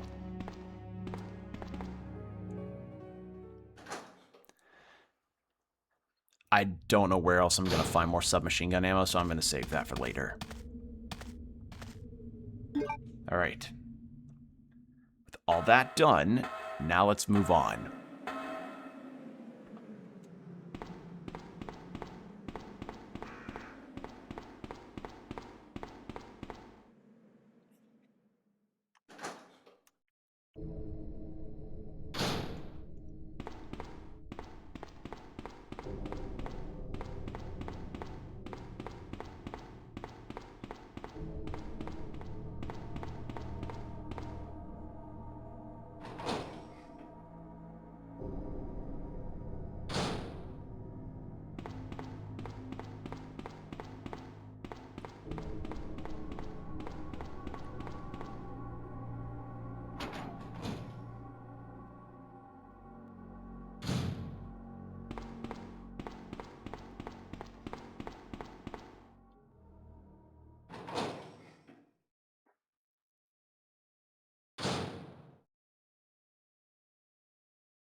I don't know what my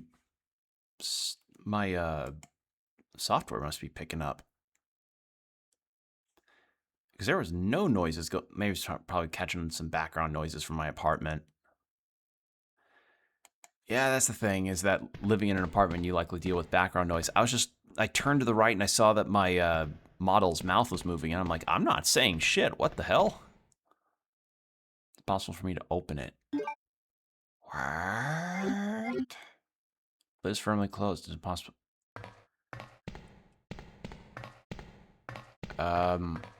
Okay. So where do I find something that can open that lid?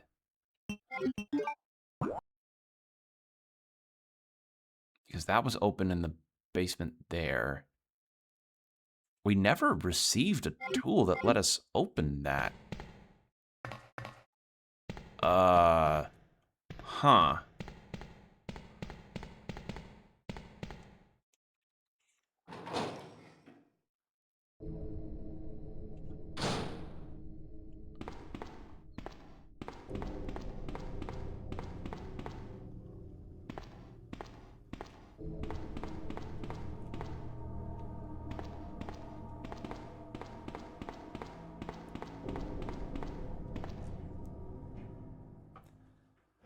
That was really odd. Really, really odd. Also, hold on. Is there something... No, nothing looks wrong with my settings. I don't know what is being picked up by my model's face. It's weird. There is also like a very bizarre stream delay happening with me where, you know, I have something that happened on screen and it happens a few seconds out on my end. So maybe it's because of that. I have no idea. Also, is it on this guy?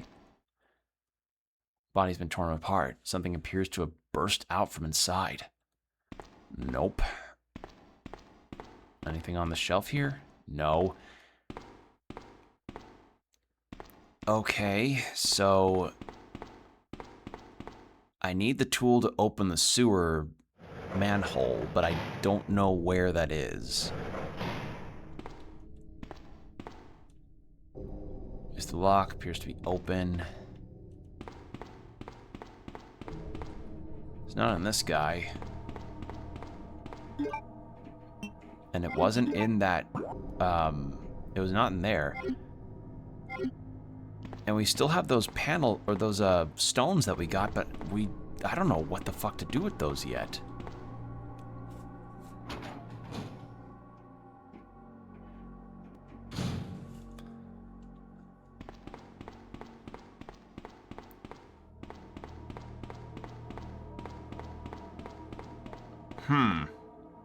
Wait.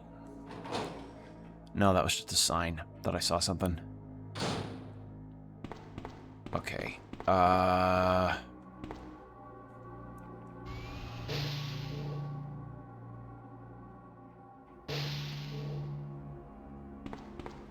This was the armory.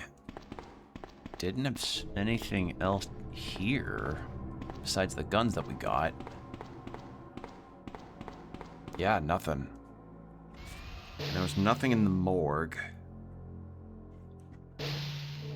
And Sherry just gave us the club key and the grenade rounds we found when we played as her briefly.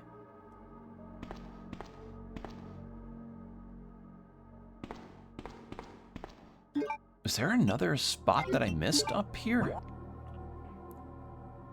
Basement 1. Floor 1, we got everything there. Solved everything there. And we got the stone, but we were not given any prompt to go down the chute, and I don't think that would influence getting that sewer tool at all.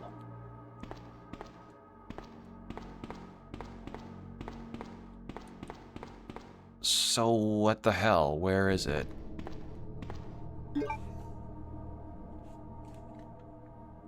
Alright, time to look it up again.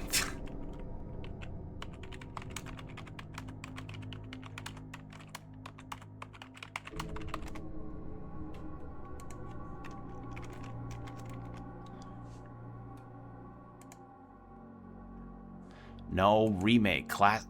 That's not... No, I don't want remake. Oh boy, this is the issue. Where they're like... Oh, did you mean, like, Resident Evil 2 Remake? No, motherfucker, I'm wanting Classic.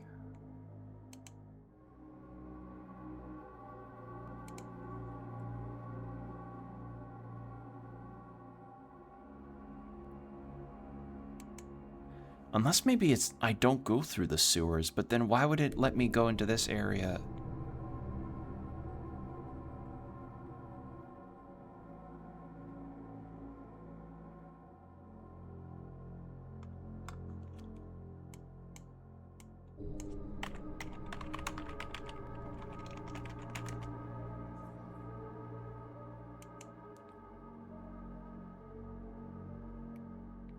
Nope, that's the...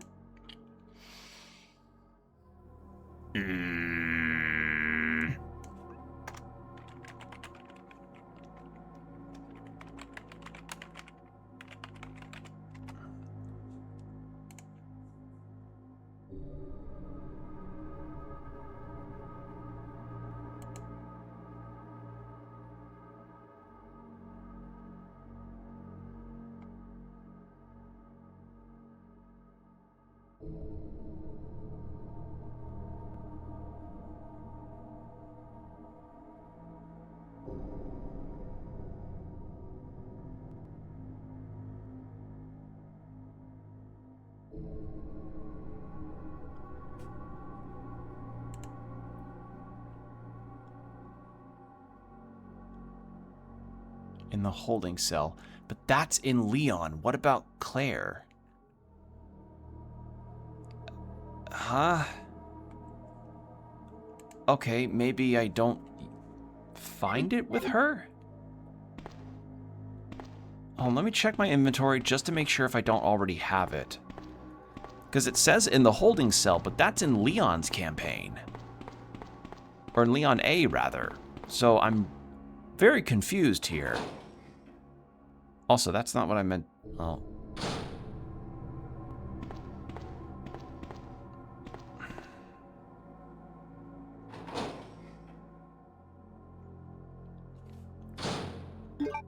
Maybe I truly did just miss it.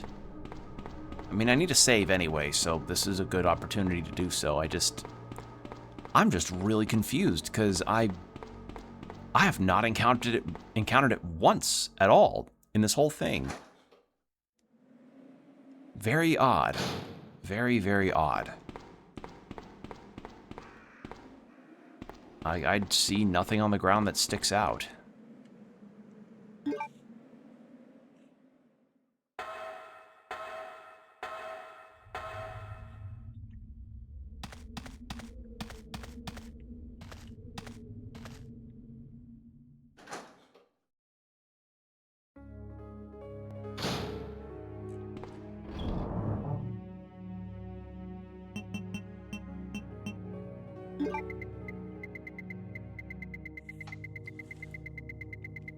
No, it's not here.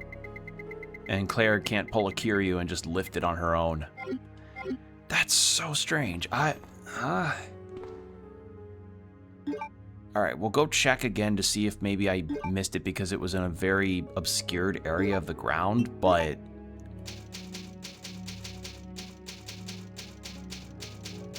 Now I'm just wondering, because I believe we got directions to go through the sewers to get out of the city, but...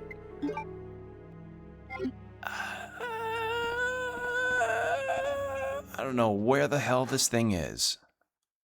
Because it looks like it's interactable is the other thing. If it wasn't interactable or something, it would have not been modeled the way it was. Because much like how with older anime with cell animation, you can tell when something's interactable in a game like this by the way the model stands out versus the pre-rendered backgrounds. And unfortunately, I didn't see shit. So we have a free inventory space so we can go check, but I'm very much uncertain on that.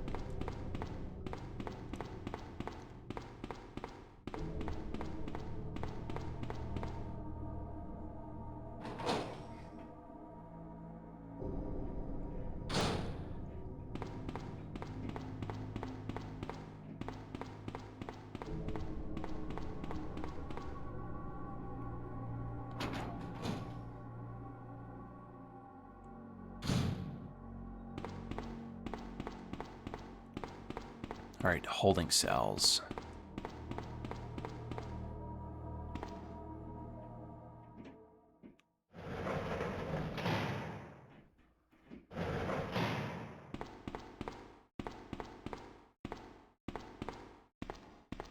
Gonna comb this room.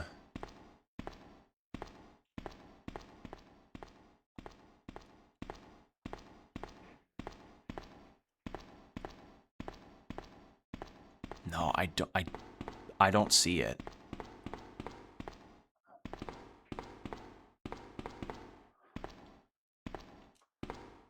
And all that was in here was just some healing items.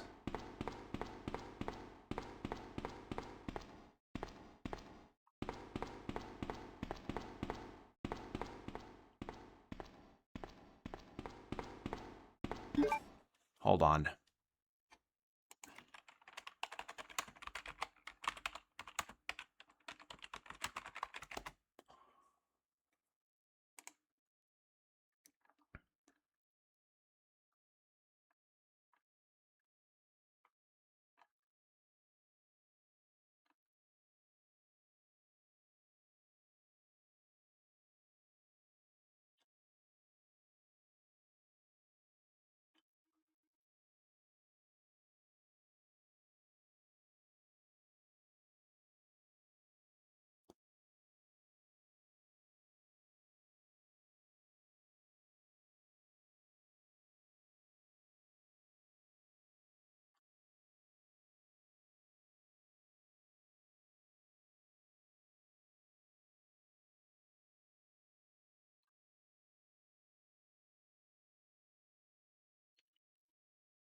Okay, maybe this...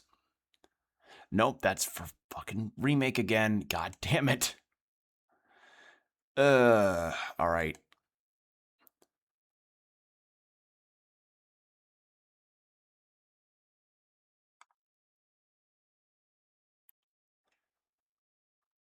I'm just missing this one tool to progress, and I cannot find where it is.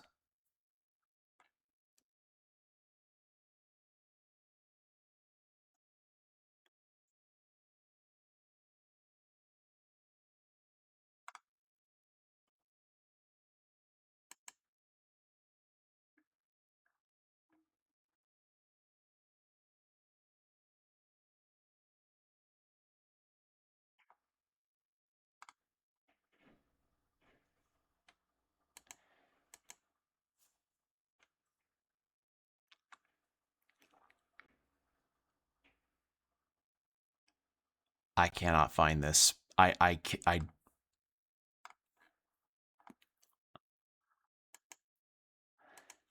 Because the only clue I'd gotten is that it was in Leon's story, and that's it.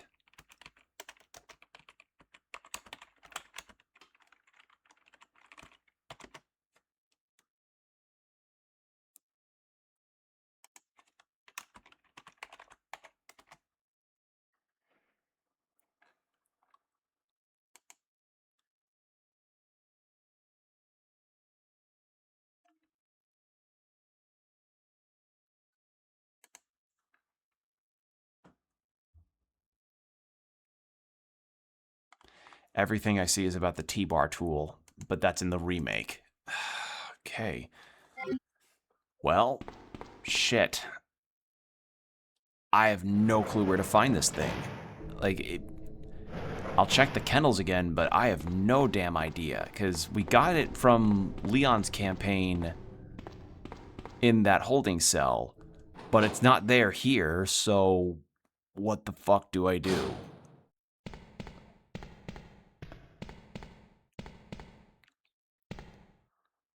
It's possible for me to open it. So, mate, is there another route? Right, let's grab this first. There's nothing else here.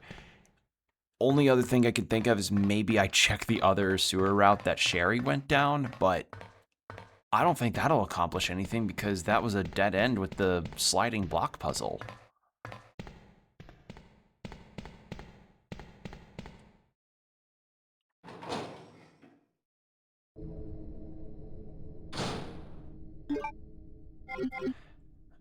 I think what could also be useful is maybe I could examine those stones I got. Maybe that'll give me a clue, but I genuinely have no idea where else I can go right now. I'm a bit stumped, I'll be honest.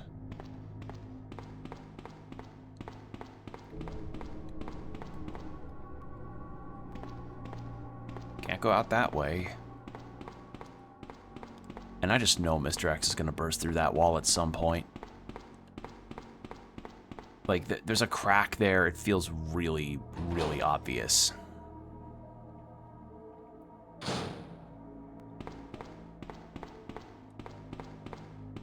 There's nothing in there. Nothing in the morgue.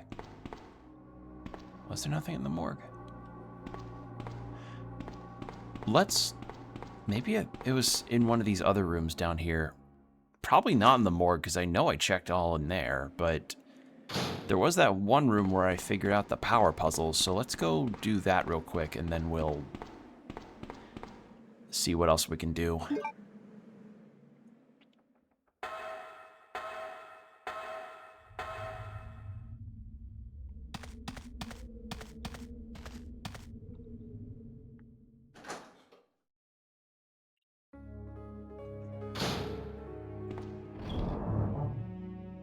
Alright, away this goes into here.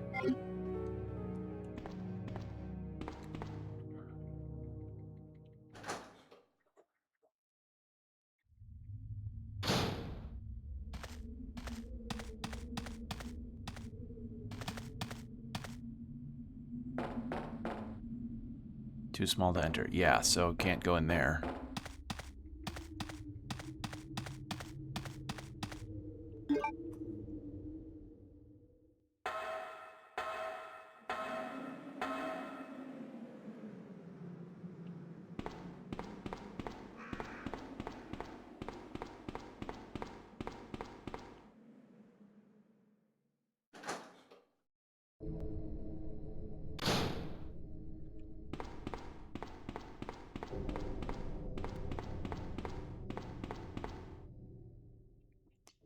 I was thinking this room.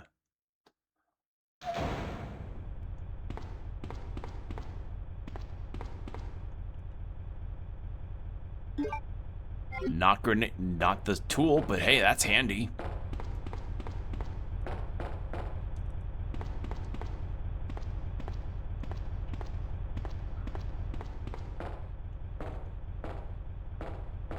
I won't say I will not refuse more grenade rounds.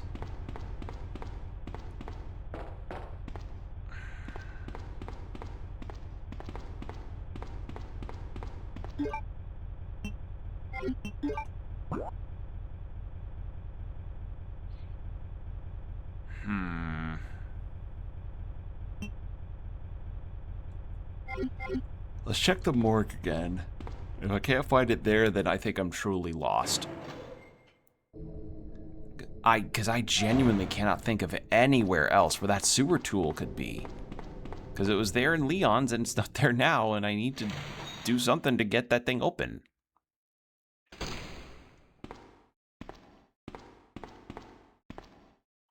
Not here. No.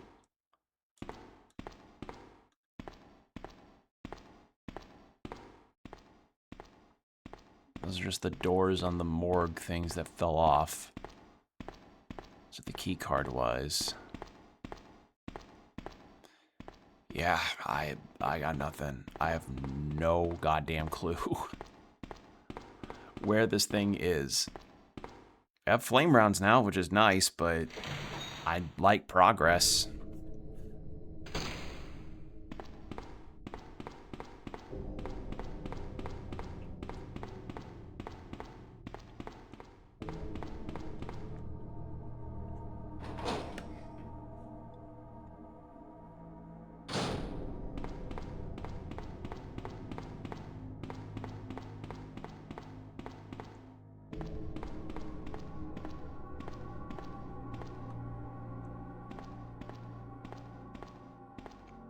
Alright. We'll put these flame rounds away and then... God, I have no idea. Like, I'm genuinely stumped.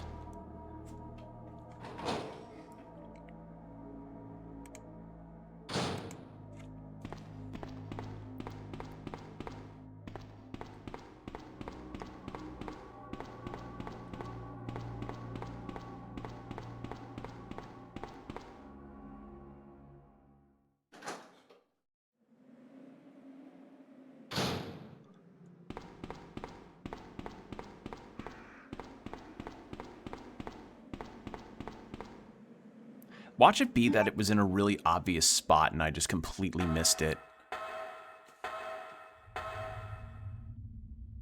Like fucking imagine that it would just be in some place very innocuous. Because the other thing is that because of the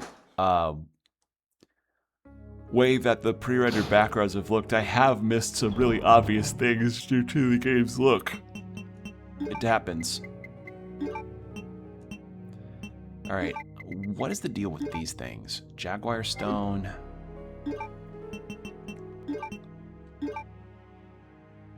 A 6-inch stone with a jaguar etched, and that's it. That's all we get. Maybe I'm not done with the police station yet. I can't think of anything else I would need there, though, is the thing. Like, what else am I needing to do there? Because I just got the cog room done. Every other door's been unlocked. And we had our Mr. X encounter up on the 3rd floor.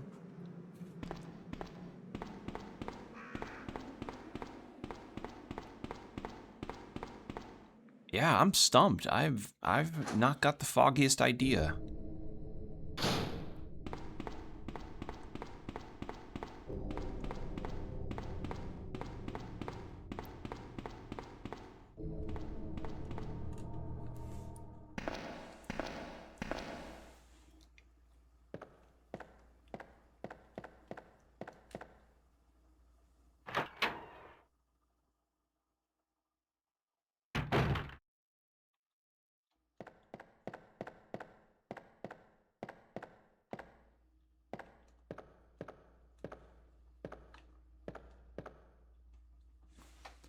His throat and abdomen have been torn out.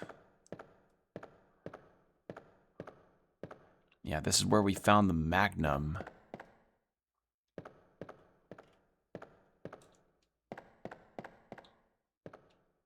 Nothing in this locker.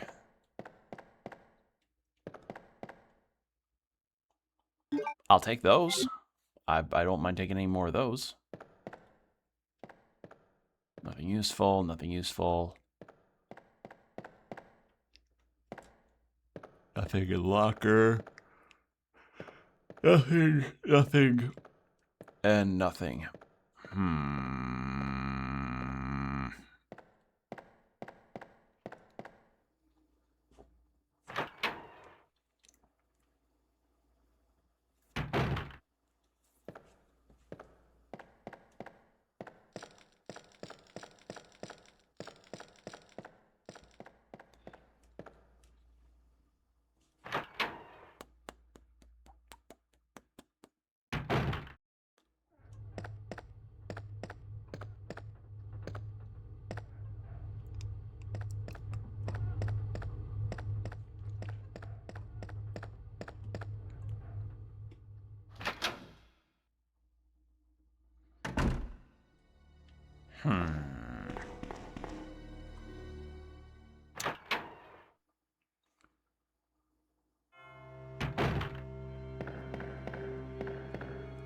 else have I not gone?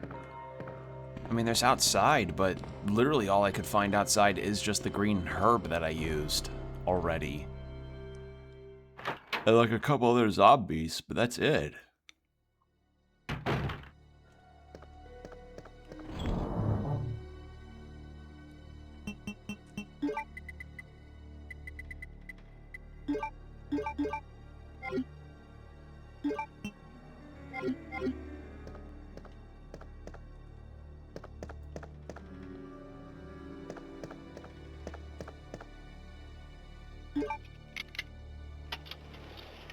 That's... okay, wait, that's actually a good find. Oh, yeah. I'll take that, please. I didn't realize I didn't have that unlocked. Put that there. Now, where the fuck is this sewer tool? I'm so...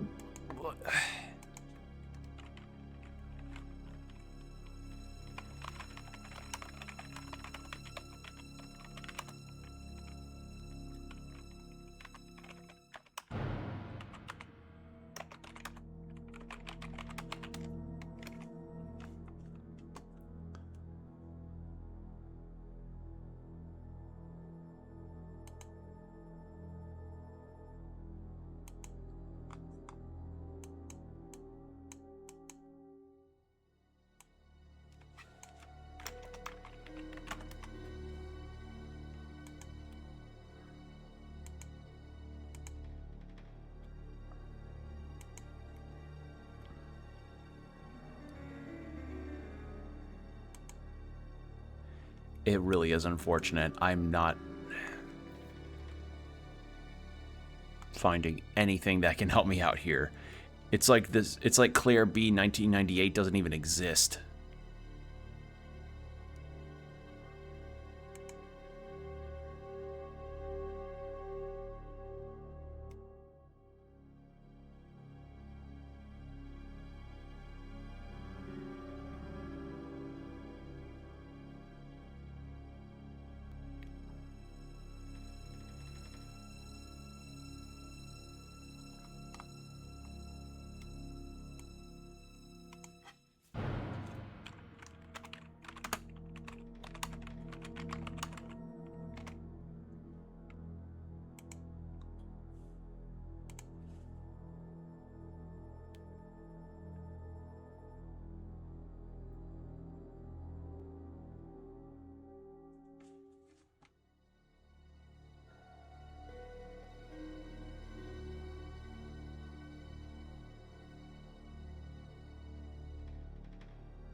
Oh, wait.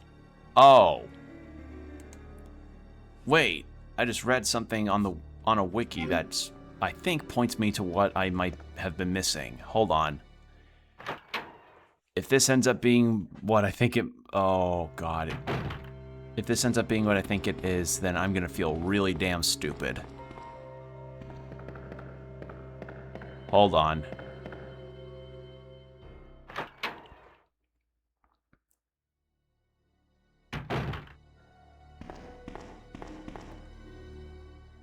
Oh, God, I'm gonna feel like an idiot, aren't I? Because I figured something stood out in Irons' office, but... like, something looked a bit odd in Irons' office, but I figured it wasn't interactable. I thought it was part of the background. Oh, God. Well, I'm gonna feel right silly now. Sometimes you just gotta look these things up, especially if you just didn't catch on to it.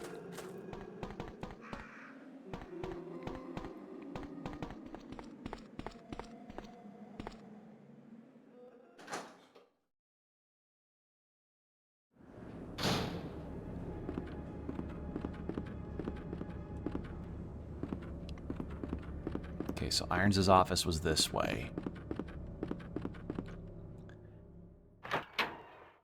I'm gonna feel so silly if this is actually what ended up being the case.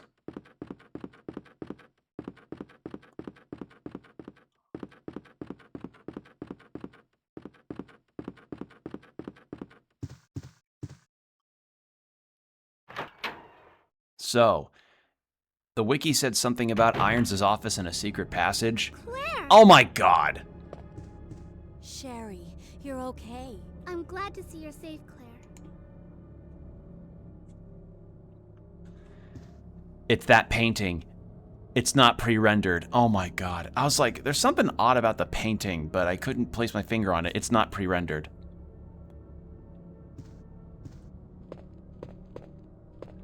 Claire, what happened? You look like you've been running around all the time. It's because I am. There's a button below the picture. Push the button. Okay. And this is where we place those stupid fucking stones I've been finding. I've got 2 out of 3, but I don't know where the third is. I gotta go get that. God damn it. Alright, well now I know.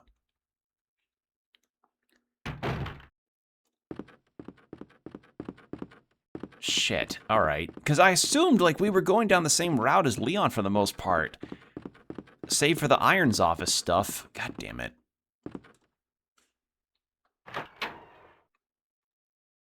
And we only have 2 of those 3, though, is the problem. I don't know where the third one is.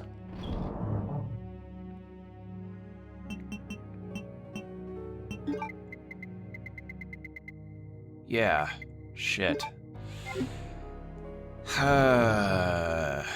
Unless maybe the third one's dropped via a boss fight.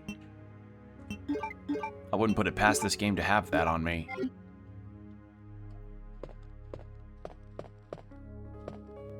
God, I feel so dumb. Actually, you know what? Foresight. I'm gonna do something. I'm gonna save.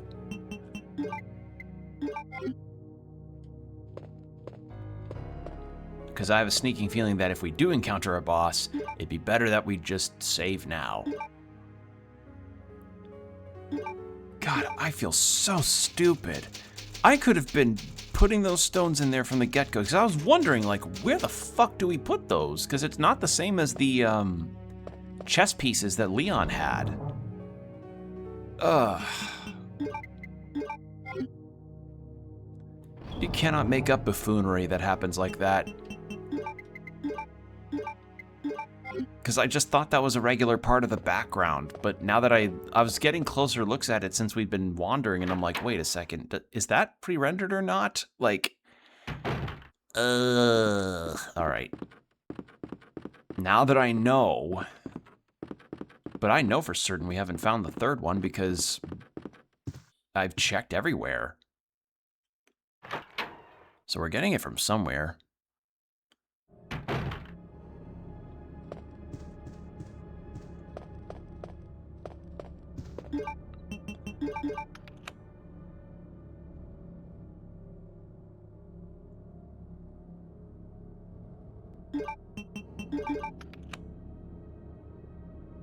Okay.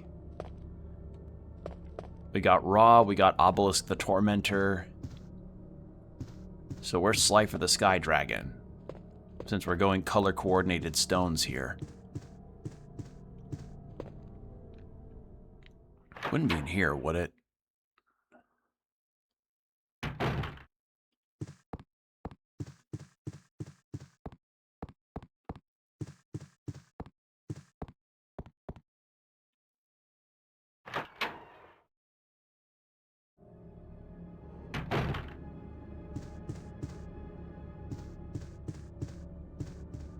And that would explain why looking up the sewer tool with Claire didn't do anything. Because, like... Because, yeah, silly, because you don't do the sewers, you do this secret passage. Alright. Well, I can't find that, so if I just find this third stone, then I'll be good. I don't know where that is, though, is the thing. So... where the fuck would I need to find that? A stuffed animal. Nothing there.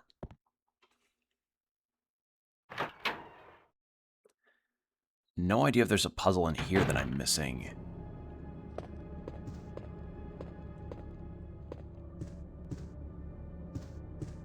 Did Irons leave something on his desk, maybe? No, doesn't look like it. Alright. Well, now that I know what I'm looking for... Sacred dies by the claws of the jaguar. The blood forms a serpent, so serpent stone.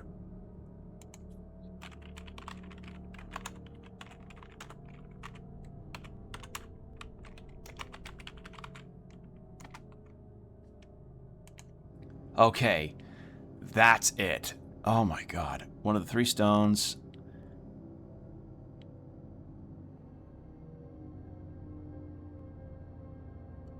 In the rack to get to the sewers.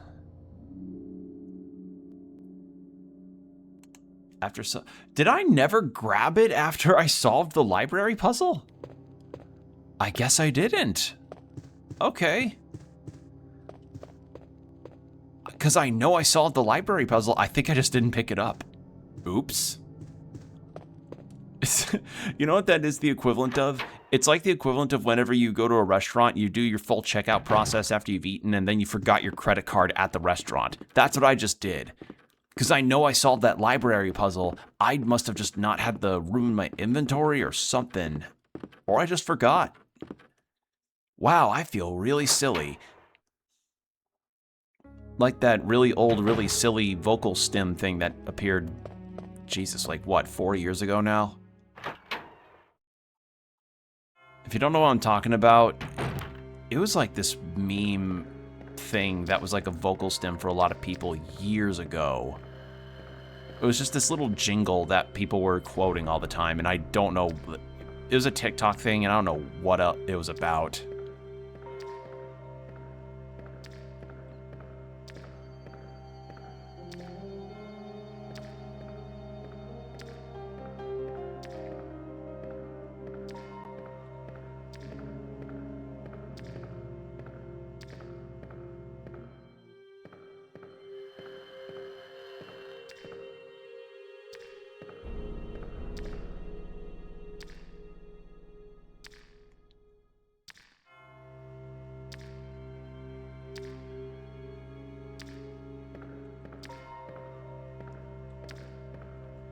All right.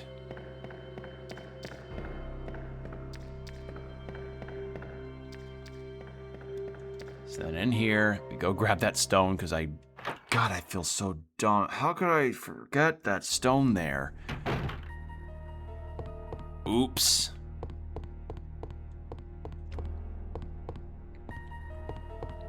Sure enough, I just left it here. Oh, joy.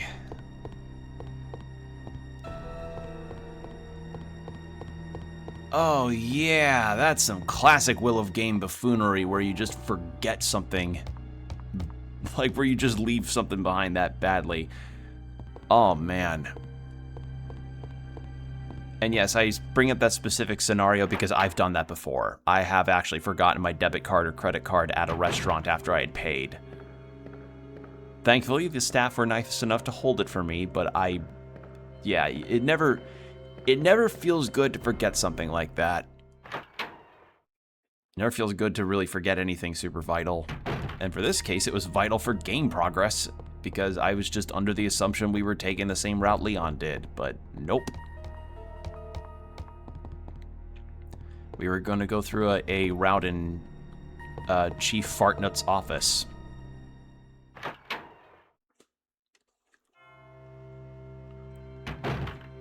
Okay.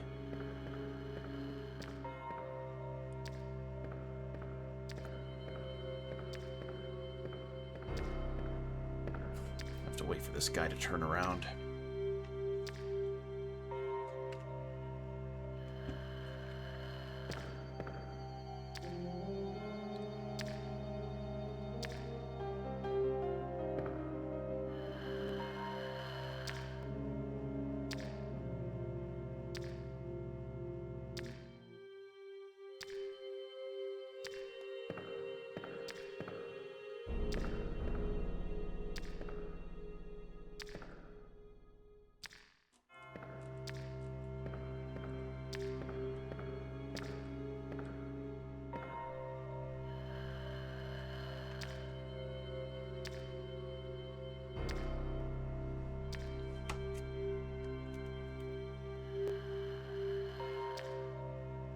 Wait for this thing to turn around, and then we'll continue.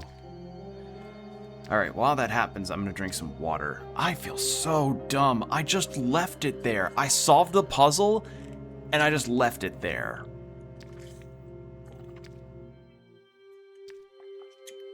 God damn it. Also, ad break in 5 minutes, heads up.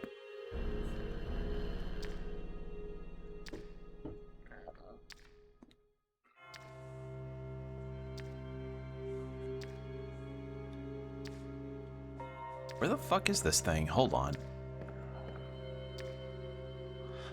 Oh, piss off. Its pathing goes down that hall? You're taking the piss.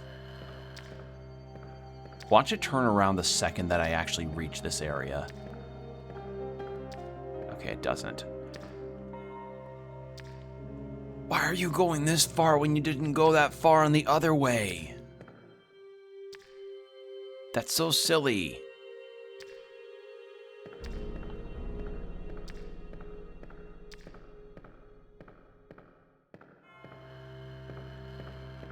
That's so dumb. All right, well, we're here now. We finally have everything. We can finally move on. Jesus Christ. I'm so sorry, everybody. That is all I can say.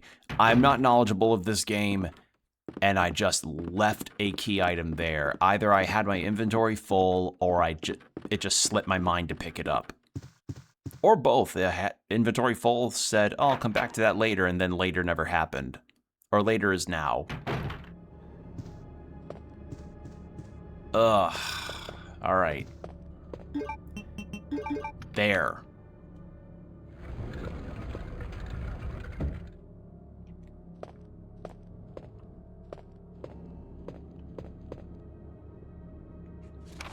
Mail to the Chief.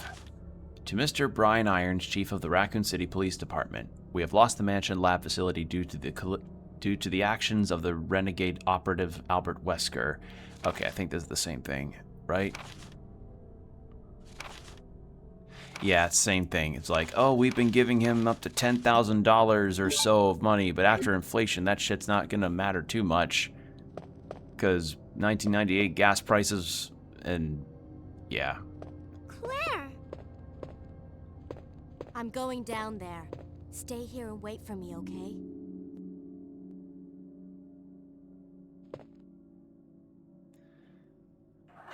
In today's money, that $10,000 might be used for something good, but $10,000 ain't shit for hell now.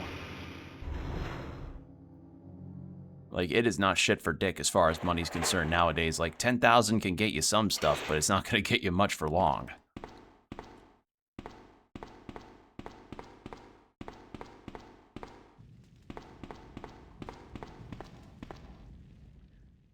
Now, why in the hell are there medieval sconces?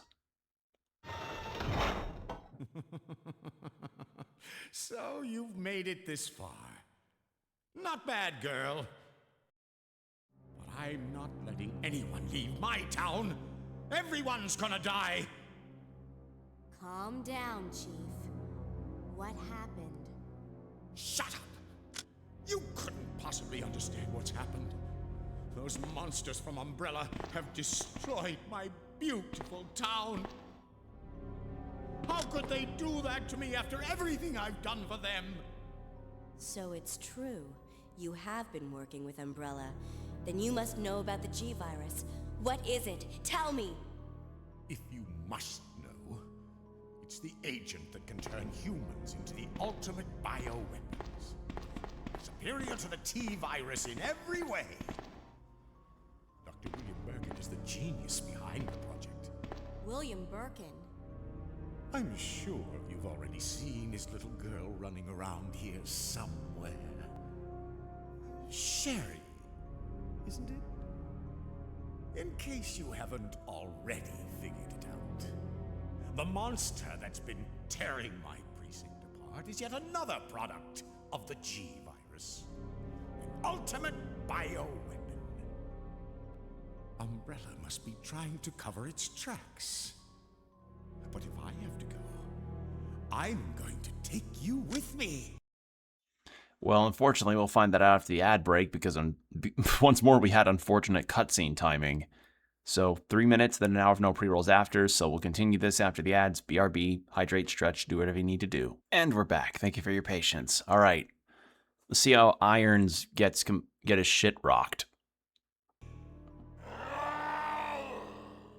What the?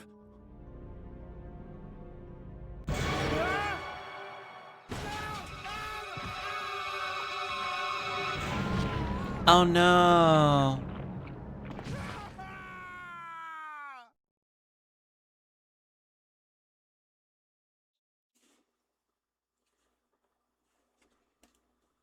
And nothing of value is lost. Alright, so... formalin, chloroform, and other chemicals. It's a saw. Fresh blood is smeared on the blade. How the hell is there a whole-ass medieval torture dungeon in the basement of this? Ooh! Acid rounds.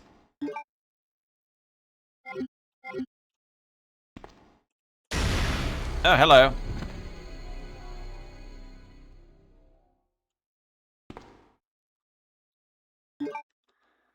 Sure, we'll go down from where the guy's body just got flung in half upstairs.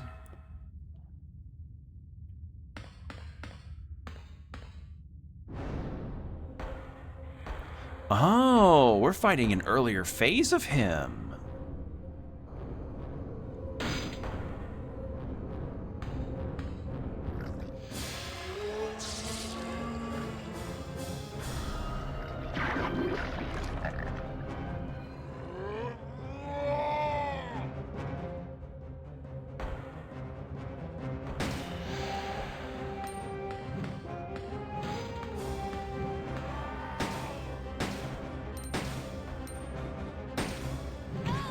Ow, asshole. Can I couldn't even pause the menu. I couldn't even pause the menu. Alright, well, since I don't want to go through that whole thing again.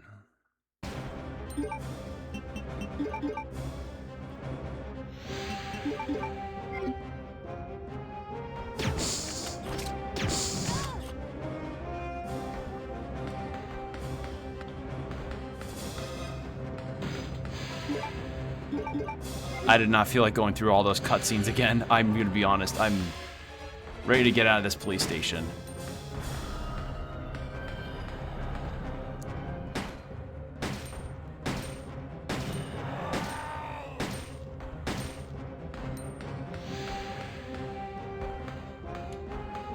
Wait a second. No time to operate it? Okay. I thought...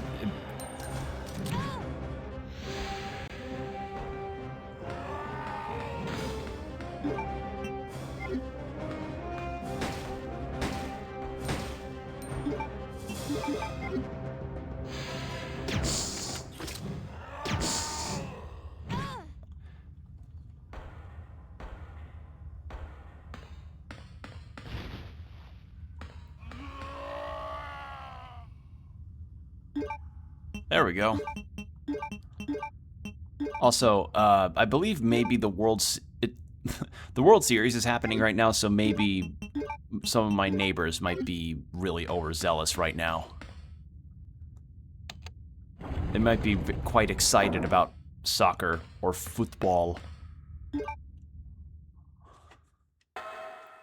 So that might explain if there's any potential sounds in the background that make my model's mouth move. Now, I don't really care about the World Series. For anybody excited, cool, happy for you, but yeah, not my deal. Especially after some of the reactions that I tend to see sometimes from people. I have to go back for Sherry. Okay.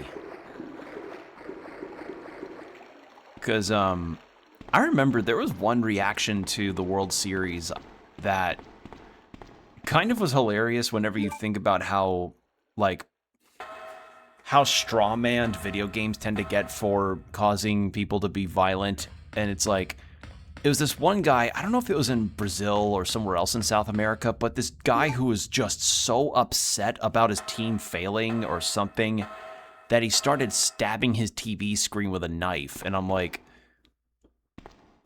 what? Like, you really got to think about how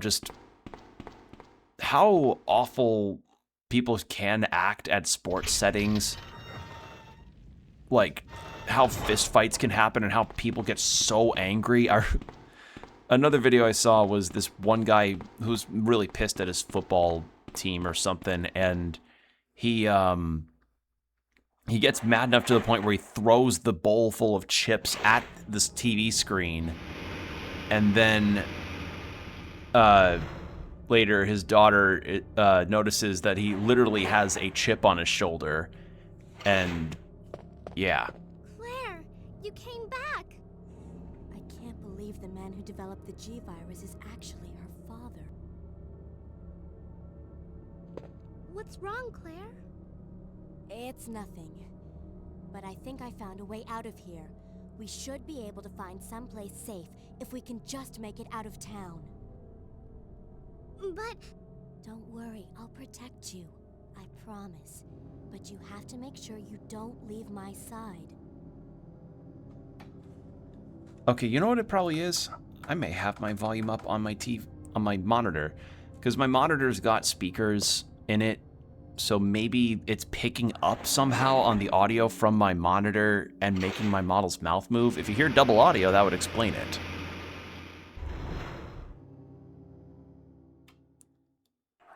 Because, like, the reason why I have this is because if I ever decide to play a console game or a different game on my own, or if I decide to watch a DVD by myself, or, I don't know, if, when I'm doing Ring Fit, for instance, I turn my volume up just enough to where I can hear it, but not so loud that my neighbors find it odd that that the Ring assistant will just go, "Your sweat is so shiny and beautiful."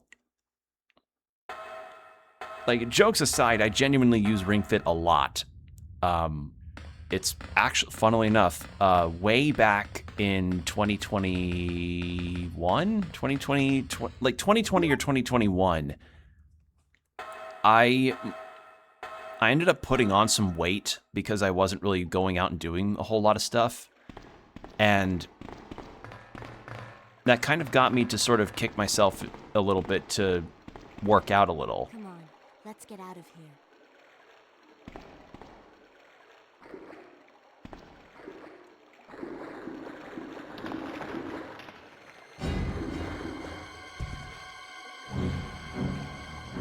Claire?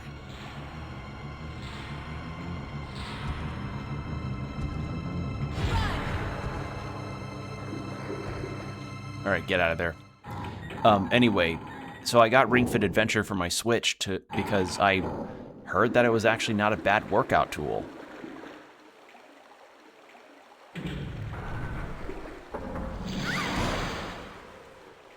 Sherry? Where are you? Sherry! Floodgate is open. Oh. Anyway, yeah, so I got Ring Fit Adventure to try and trim down some more, and using Ring Fit Adventure, I was able to get myself to a pretty manageable weight, and by using it for all these years that I've had it, you know, give or take some time that I've taken off of it for vacations, or if I had a bad back or neck issue, or I was sick, like, or if I just had to alternate things around with my schedule, it's been a really, really nice tool to have.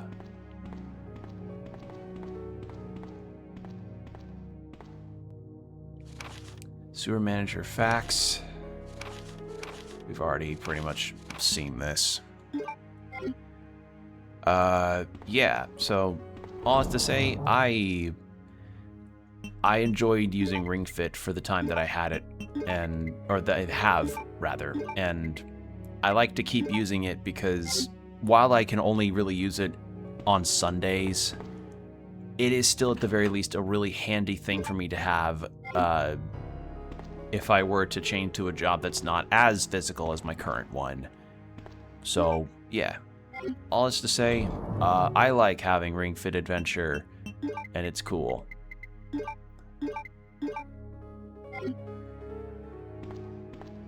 Like, can it be a bit, is it a bit high with $80? Yeah, but it's $80 at the very least due to its specialized equipment, and I think it's worth the money because I've gotten a lot of hours out of it, and it has actually helped me lose weight. Like, I've been at around the 160s range for a long time now with, you know, how frequently I've used it. But yeah, that's another reason why I would keep my monitor's volume up, is because I, you know, want to have the volume on while I'm working out so that I can just keep the encouragement going.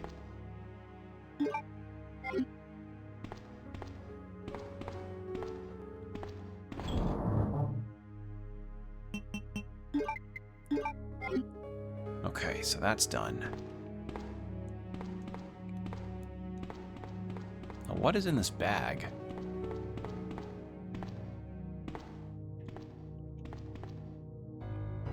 Oh, I'll take more of those. Handy.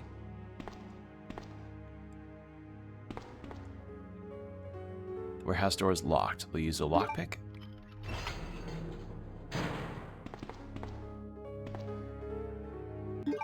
Go down the ladder.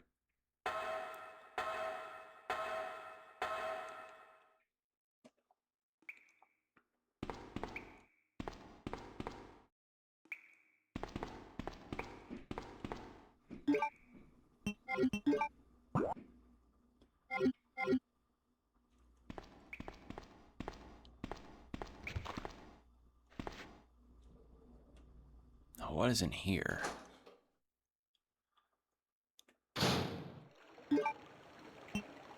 I could really use a map.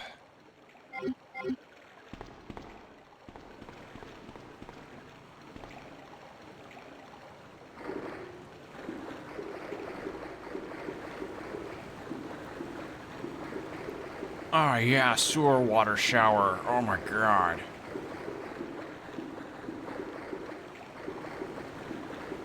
Let the rain fall down and wake my dreams. Let it wash away my sanity.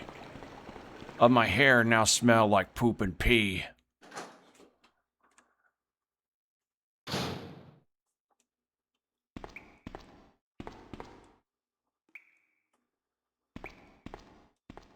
All right. Ooh, more grenade rounds. I will take those, please and thank you.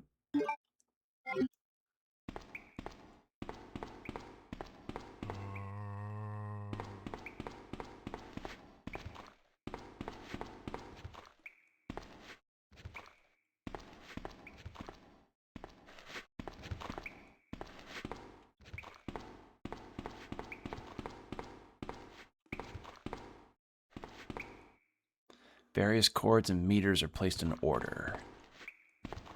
Alright, I don't see anything else I can interact with here. So back up we go. I may have used that ink ribbon a bit too soon. Chat, would y'all be mad if I decide to use a save state here? Like, so that I don't use up a whole bunch of ink ribbons, like, back to back? Oh! What happened? You're bleeding. I ran into this woman who is in trouble. Her name's Ada. Right after that, someone tried to kill me. Nearly succeeded, too.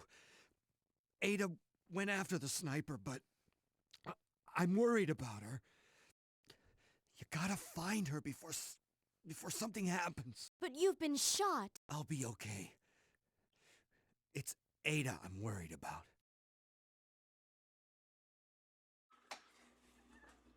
Okay, I was wondering, like, oh, does this explain how Leon gets bandaged up? Nope, he's just like, I'm fine. I'll just 80s action hero tank this bullet. and feel nothing after.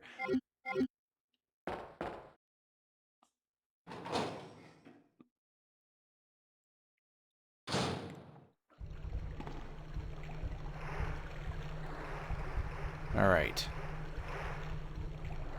The fans are moving fast.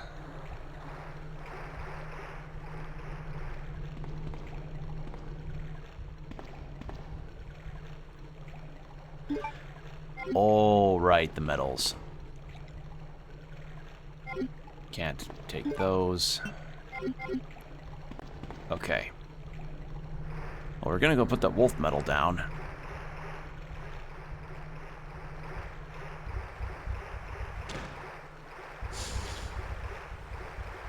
And there's the reason why we get all those blue herbs.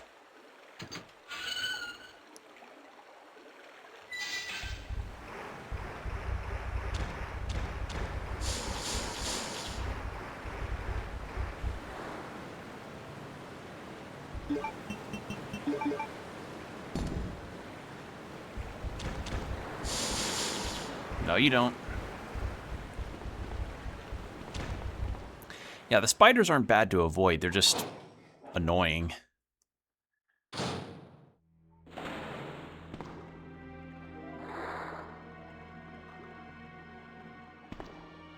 Oh, hello.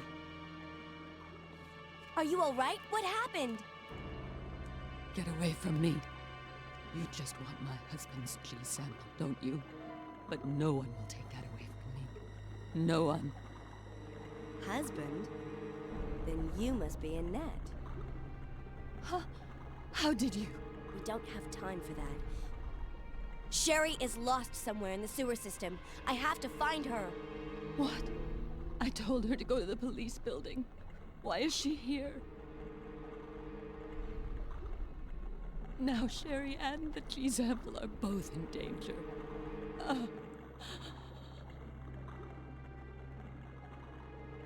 What did she mean by that? Does Sherry have the G sample?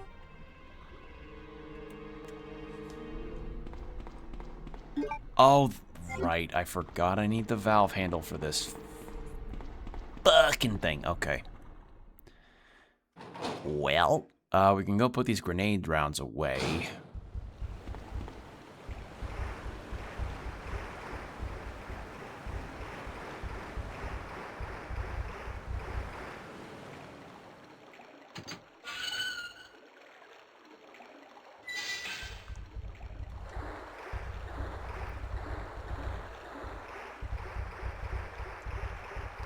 I suppose, what else is there?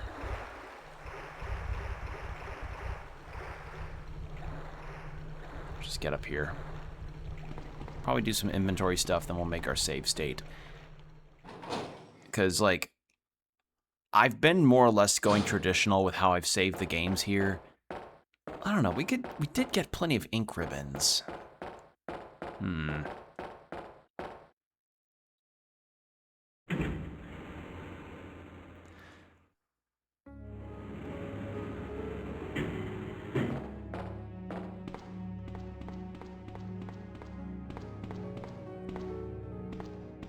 How many ink ribbons have I got? Let's just check that real quick.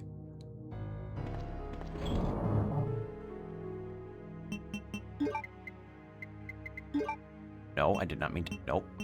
What? There. How many of these have I got? I've got 3.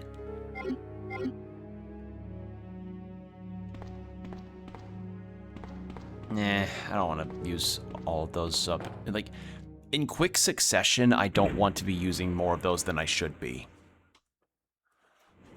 Because, like, this is not the same as a modern game where we have our autosaves and or save areas that are like, you reload here. No, this is old school, like, you respawn where the save point is. So I think what I'm going to do, I'm going to use this load and save feature. Probably just after we reach the 3-hour mark, because it is getting hot in my room, and also I am going to get very tired.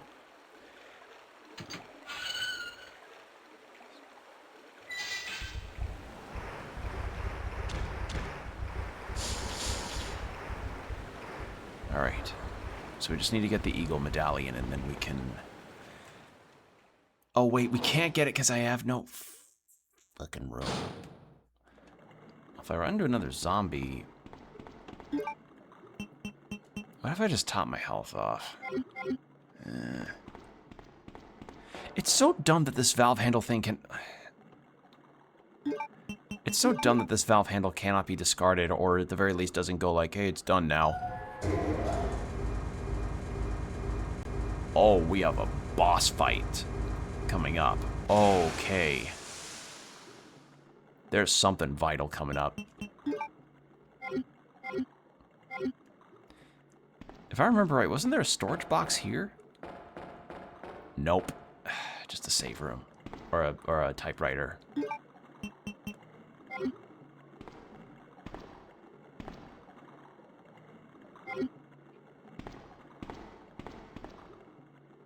Well, let's see what we've got going here. It wouldn't be the alligator, would it? Because Leon would have destroyed it.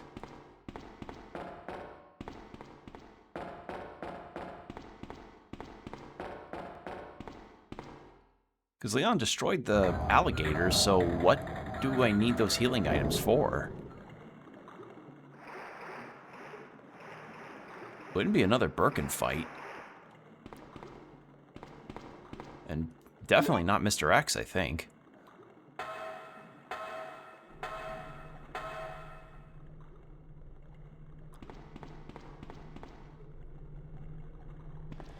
Right, I have to raise that because I keep forgetting to do so. God damn it.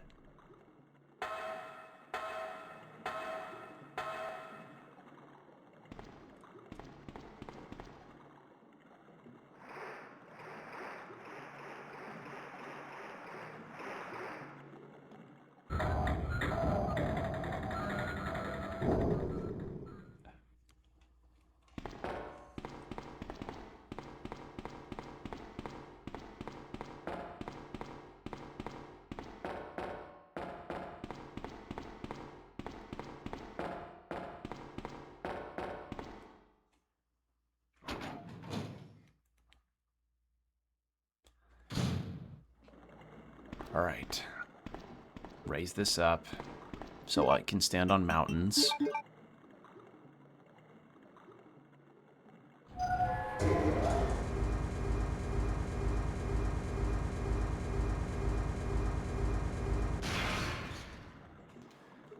You know what if I just... No, that's a full heal is the thing. I don't know why the box here.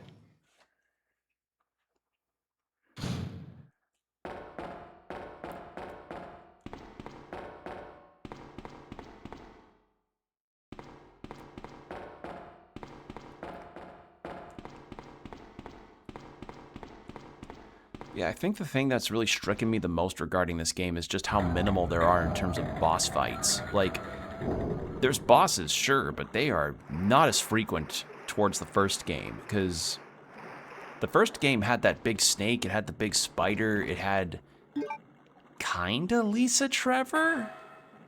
It had the Tyrant. What else did it have? It had more than this, and even the remake has more boss encounters than this. Granted, they're all pretty much Birkin, but, I mean, they're bosses at least. Okay, can I please turn this off? Briefly? Alright.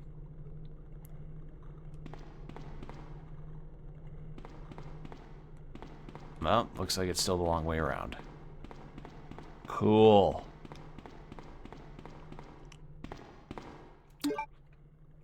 Alright, fuck it. Just to get some space. Yeah. Because we need to free up that sewer spot anyway. I think once we do that, that'll be a good spot to end. Sewer manager's diary. He's like, what the heck is happening with all the stuff around Chief Irons and everything? It's so wild. Chief Irons apparently keyed a guy's car out of nowhere. It was so weird. He also, and Chief Irons also said that also looked at my fursona and called it cringe, and then I called him cringe, and I heard him crying in the bathroom later. Because, yes, fursonas definitely existed back in 1998. Actually, would they? When did... Actually, are there furry cons that have gone back to the 90s? I would have known... Like, I wouldn't know, because I didn't really do my whole convention venturing era until I was in high school. And by then, furries definitely were a thing, just not as well known now. It really is hilarious how well known furries, like the furry community, is nowadays, because Spirit Halloween had started stocking things like tails and fur masks, and like the fur paws that you put your hands in, and I couldn't believe it. My dad knows what a furry is. I asked him, which it makes sense in retrospect because my dad works for a community college, so it's very likely that maybe during one particular Halloween there may have been some students in fursuits, but I was like, I genuinely looked at my dad with surprise, like, my dad knows what a furry is? What the fuck? So weird. Like, I felt like I just... I felt like my dad learned some secret internet lore. It was so weird. It'd be like... I don't know. It was just really funny to me.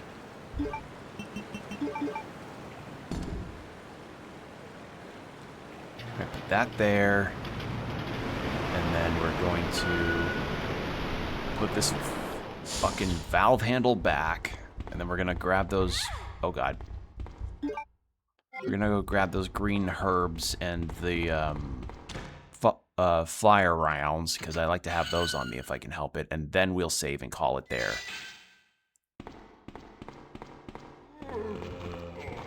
Oh, right. This happens. Because they're not waterlogged anymore.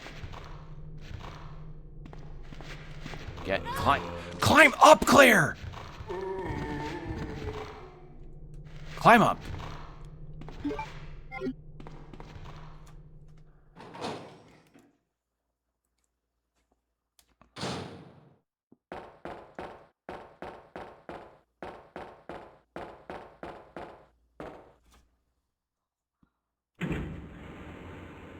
All right. I think enough happened. I'll just use an ink ribbon. Because I was worried, like, how much more there would be between now and then, but I think it'll be fine. Fuck it. I've stuck with the traditional way of saving. May as well keep it up. Okay. Save progress.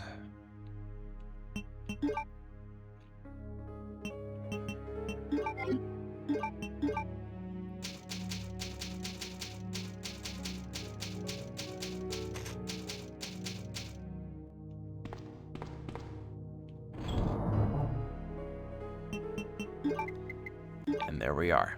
All right. Well, that's going to be it for tonight, everybody. Thanks for joining me. Whether you lurked or chatted, I appreciate it a lot. For those on the YouTube side, I'm usually live on Twitch at 7 p.m. CST. For the summer, I'll be live Tuesdays through Thursdays. So if you want to see when I'm live next, it's usually those days at those times. And follow me on my Blue Sky. That's usually where I announce when I go live the most frequently alongside my YouTube posts. So keep an eye on both of those to see when I'm live next. Bit of a chill stream, kind of low energy, but we finally made some progress and got out of the police station. So we'll be continuing through this progress. And yeah, and after this is done, I'm going to go to Clair A and then Leon B for the campaigns that I'll be doing here. And then after I'm done with this game, I'm not really sure what I'll do next. I've got some ideas, but I'm not quite certain what I want to follow through on yet. So I'll be sure to keep you all posted, though, on anything else that I might come up with. So, yeah. With that said, take care of yourselves, everybody. Stay hydrated, keep your postures checked, and I will see you next time. Bye.